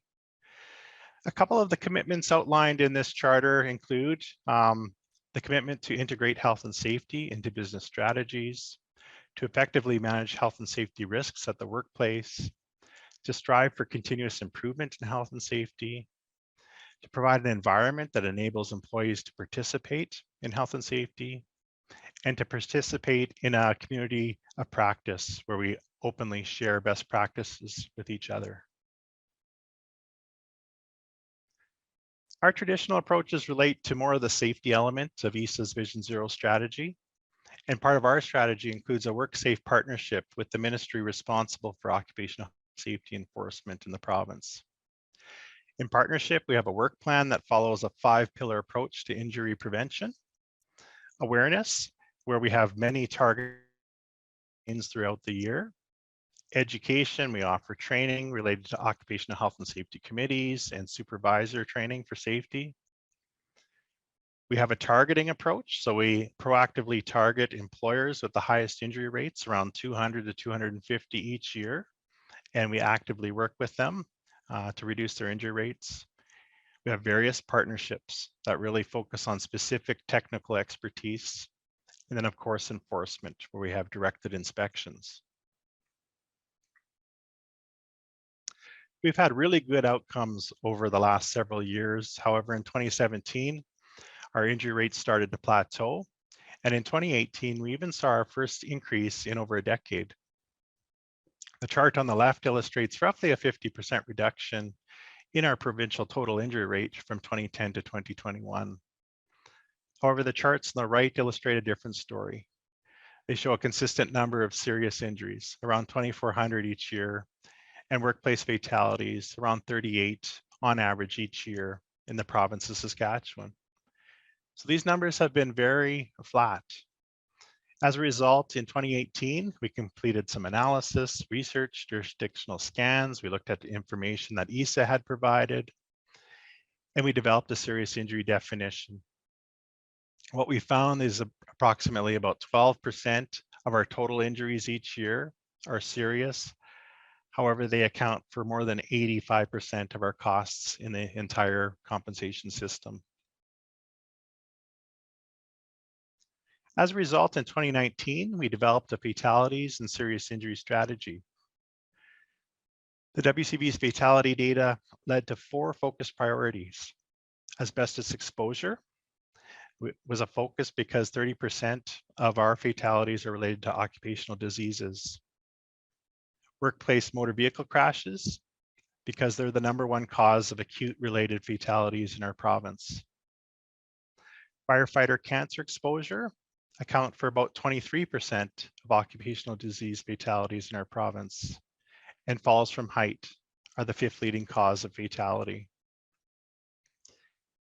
In addition, we looked at our serious injury definition, and it identified a number of focused priority industries: healthcare, transportation, first responders, including police, fire, and EMS, construction, and manufacturing.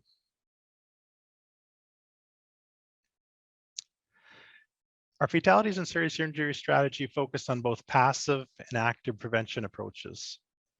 Passive approaches included traditional awareness campaigns, resource development and educational approaches, motor vehicle crash and psychologically safe workplace communication campaigns, asbestos sampling and safe work practices for both residential homeowners and contractors, development of a provincial asbestos training standard to set a minimum bar for training, and a partnership to complete hand safety personal protective equipment audits in the manufacturing sector. Active approaches generated a much higher level of engagement and positive feedback from our stakeholders. Some of these approaches included the partnership with the Saskatchewan Trucking Association to develop a safety management system best practice for the trucking industry. Another initiative involved the involvement of construction companies in a focus group to discuss the root causes of falls from heights. And we also partnered with Saskatchewan first responders to develop a website and a number of customized resources for mental health for that sector. Some objectives further engaged customers through strategy deployment. An example of this would be our firefighter cancer prevention. So over the last 3 years, we collaborated with firefighter unions, fire chiefs, a volunteer firefighters association, and several fire halls throughout the province. And we collaborated to reduce the prevalence of firefighter cancers. We brought in an expert, a firefighter from Ohio, from US. And he came in and he completed a number of firefighter cancer prevention audits at 15 halls throughout the province. He completed a provincial report. We drafted and communicated the gaps, and we validated those gaps among several hundred firefighters throughout the province through a virtual survey. From there, we started to focus on those gaps. We formed new partnerships with the healthcare industry to develop a toolkit for healthcare providers to improve awareness of proactive skin evaluations for firefighters. That was one of the main gaps that we saw in Canada. And most recently, we developed some training videos, and we just launched those in January of 2022 as part of Firefighter Cancer Prevention Month. And these focus on the 25 proactive things that can be done by firefighters to reduce their exposure in the workplace. And I'll share a link to those resources at the end of my presentation here. In March of 2020, a psychological injury visioning event was held with our customers. This event led to the formation of a pilot group of Saskatchewan-based first responders to pilot Edmonton Police Services reintegration program to reduce the prevalence of psychological injuries in the workplace. This is a post-incident, pre-injury, early intervention approach that has showed some really good results. It has reduced mental health durations by about 70% in that organization. And again, in April 2020, we formed a partnership with Dr. Jody Samra, a Canadian renowned psychologist, to assist us to develop a psychological health and safety resource center with practical resources to help workers and employers develop psychologically safe workplaces. This includes a toolkit for small business, return to work, roadmap for implementation, and in addition, we just launched a community of practice with our health and safety leaders in the province. And they participate in a proactive activity every month for about 15 minutes, and we track the performance of that. This slide outlines some of the approaches we have taken to address occupational disease. So you'll see a link there to our 15 best practice videos to prevent firefighter cancer exposure. Also, you'll see a link to our asbestos campaign. In April of 2020, it won an international award through the International Association of Business Communicators.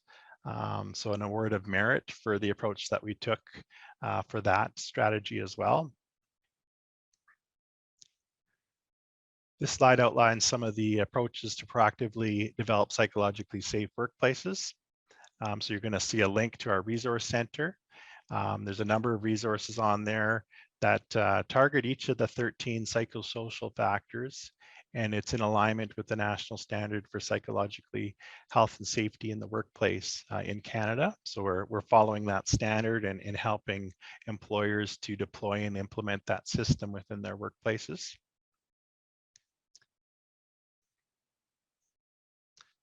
This slide just talks a bit more about where we're going next. Our next steps really include the development of a learning collaborative, and where we're looking to help organizations to deploy safety strategies. We've identified priority sectors with our stakeholders. We're just currently going through and finishing up our stakeholder engagement process, but we've identified healthcare, transportation, and construction.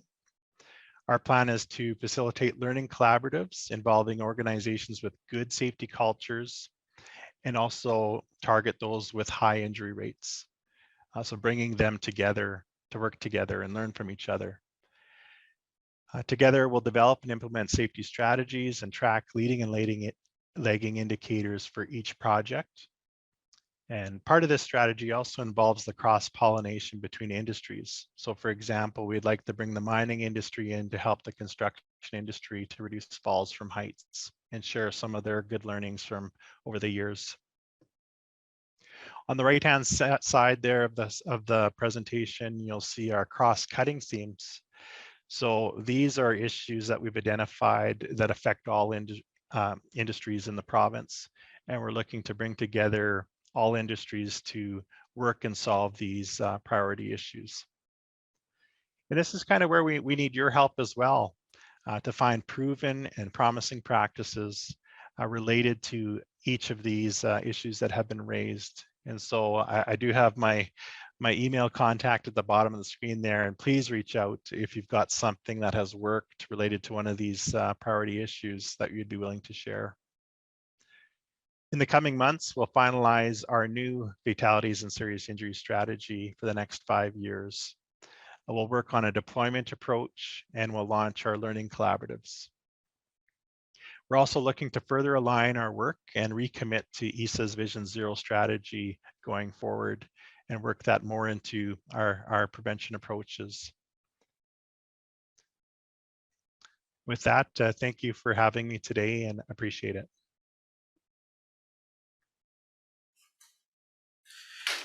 Thank you, Mr. Mooney, for that fantastic presentation on the approaches for Vision Zero in Saskatchewan.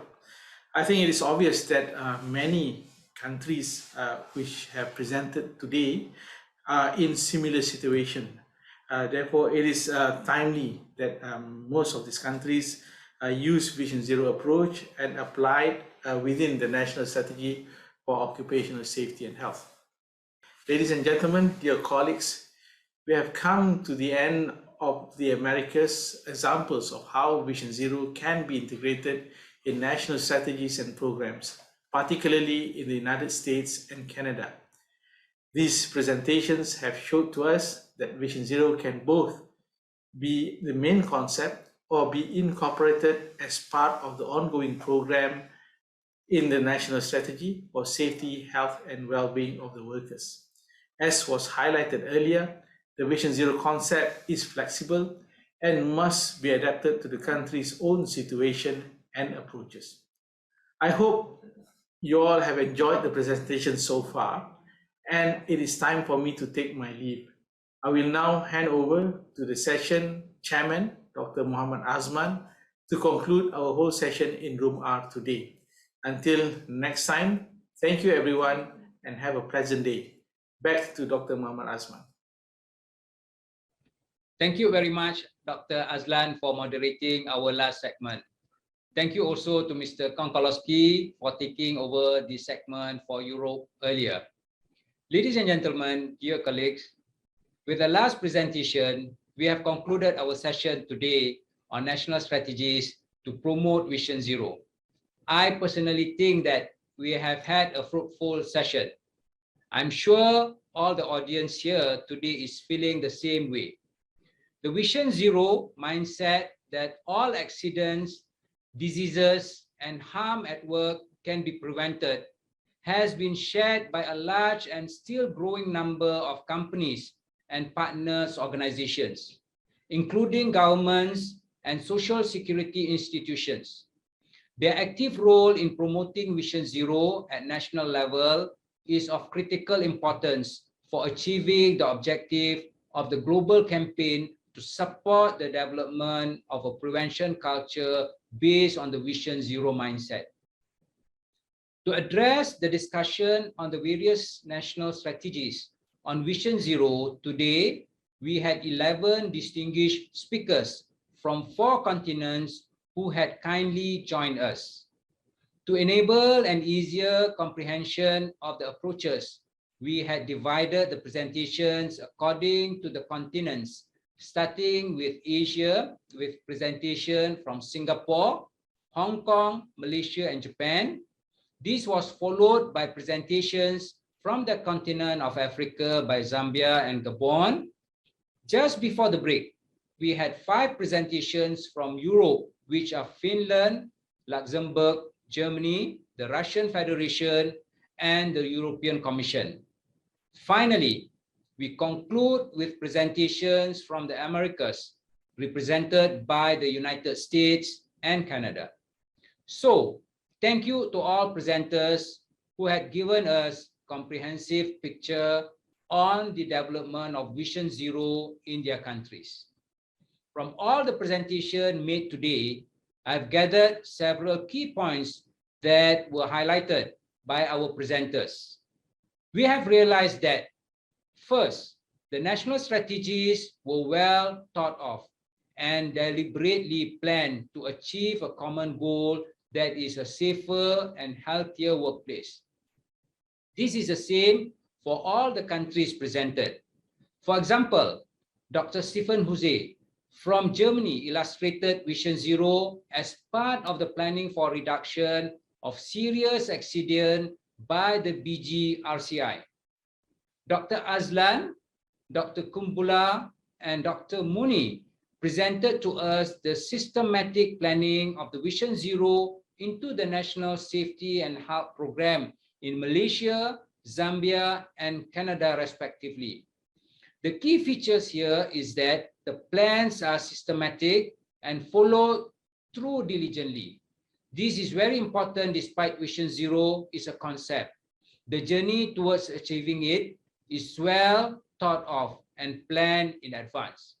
Secondly, the strategies were both short-term and long-term, especially highlighted by the presentations from almost all our presenters today. It is useful for everyone to realize, even at a national level, achieving generational goals such as Vision Zero will require time. Therefore, being able to strategize the approaches early is very important. Mr. Ho Seong-heng gave a perfect example for this, where Vision Zero was introduced and implemented early, including the global launch that was held almost 5 years ago. We were also made aware that the result will be obtained with commitment as being presented by Ms. Annik Sanin from Luxembourg and Prof. Antti Koivula from Finland. Despite being carefully planned, the national strategies must also be dynamic and flexible. The workplace safety and health strategies were able to adapt to the current COVID-19 pandemic. We have heard from several countries such as Zambia, Hong Kong, and the Russian Federation, who had specifically highlighted the adaptation of their Vision Zero strategies to address the threat of the pandemic. More than that, Vision Zero is also adaptable to the requirements of the country.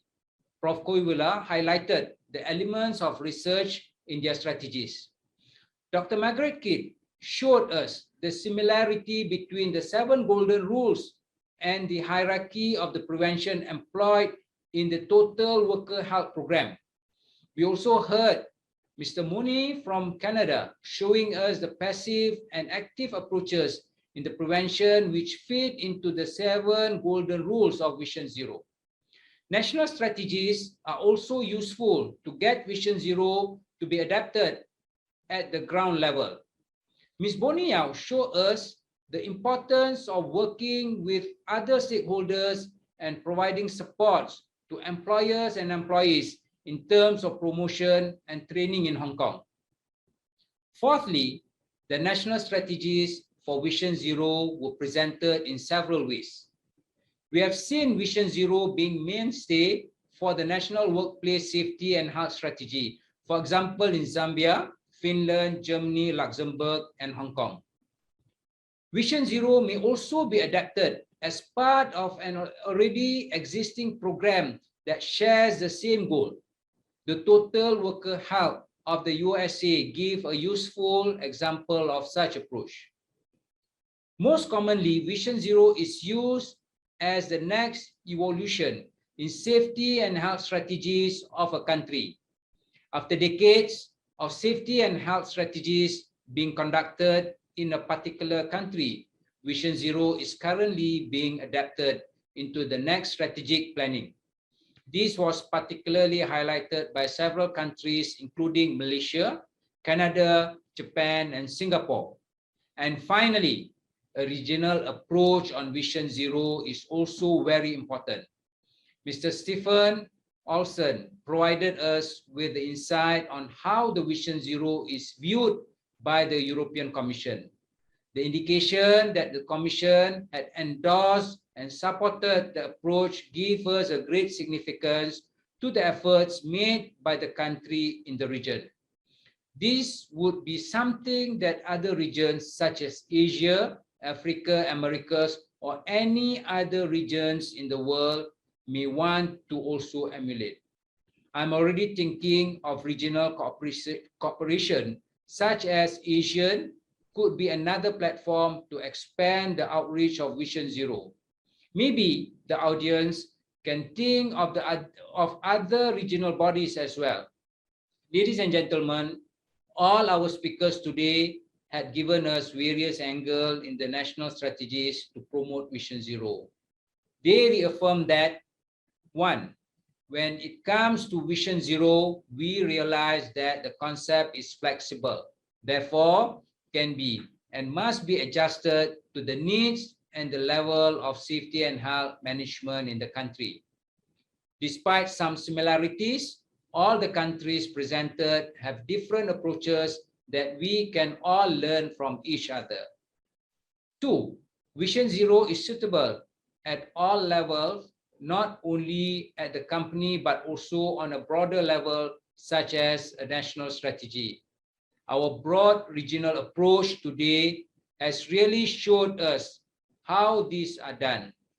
Thirdly, not only it is flexible, Vision Zero is also adaptable to any circumstances relating to safety, health, and well-being of the workers.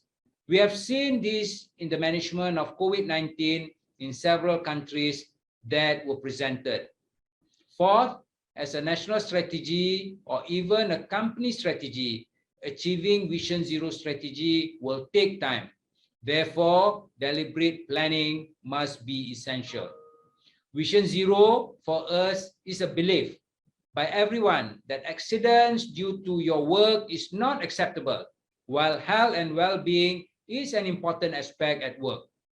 And for many years, we have tried numerous methods to reduce the incidence of workplace injuries and road accidents among workers. It seems that we have met a stumbling block in our efforts to prevent workplace injuries and occupational diseases. Therefore, we look for a different way to promote prevention and health. And Vision Zero provides us with a novel approach and mindset. Our experience has shown that prevention needs to be continuous and persistent, and it is the same with Vision Zero. The Vision Zero Summit Japan provides us with the opportunity to renew or reset our commitment on Vision Zero, especially in the era of COVID pandemic. Before I conclude, let us pledge to redouble our efforts in workplace injury and disease prevention through Vision Zero. Finally, I would like to thank the organizer of the summit for allowing us to have the symposium on national strategies to promote Vision Zero. I would also like to thank all our speakers today who had agreed and spent their precious time in preparing and presenting their national strategies today.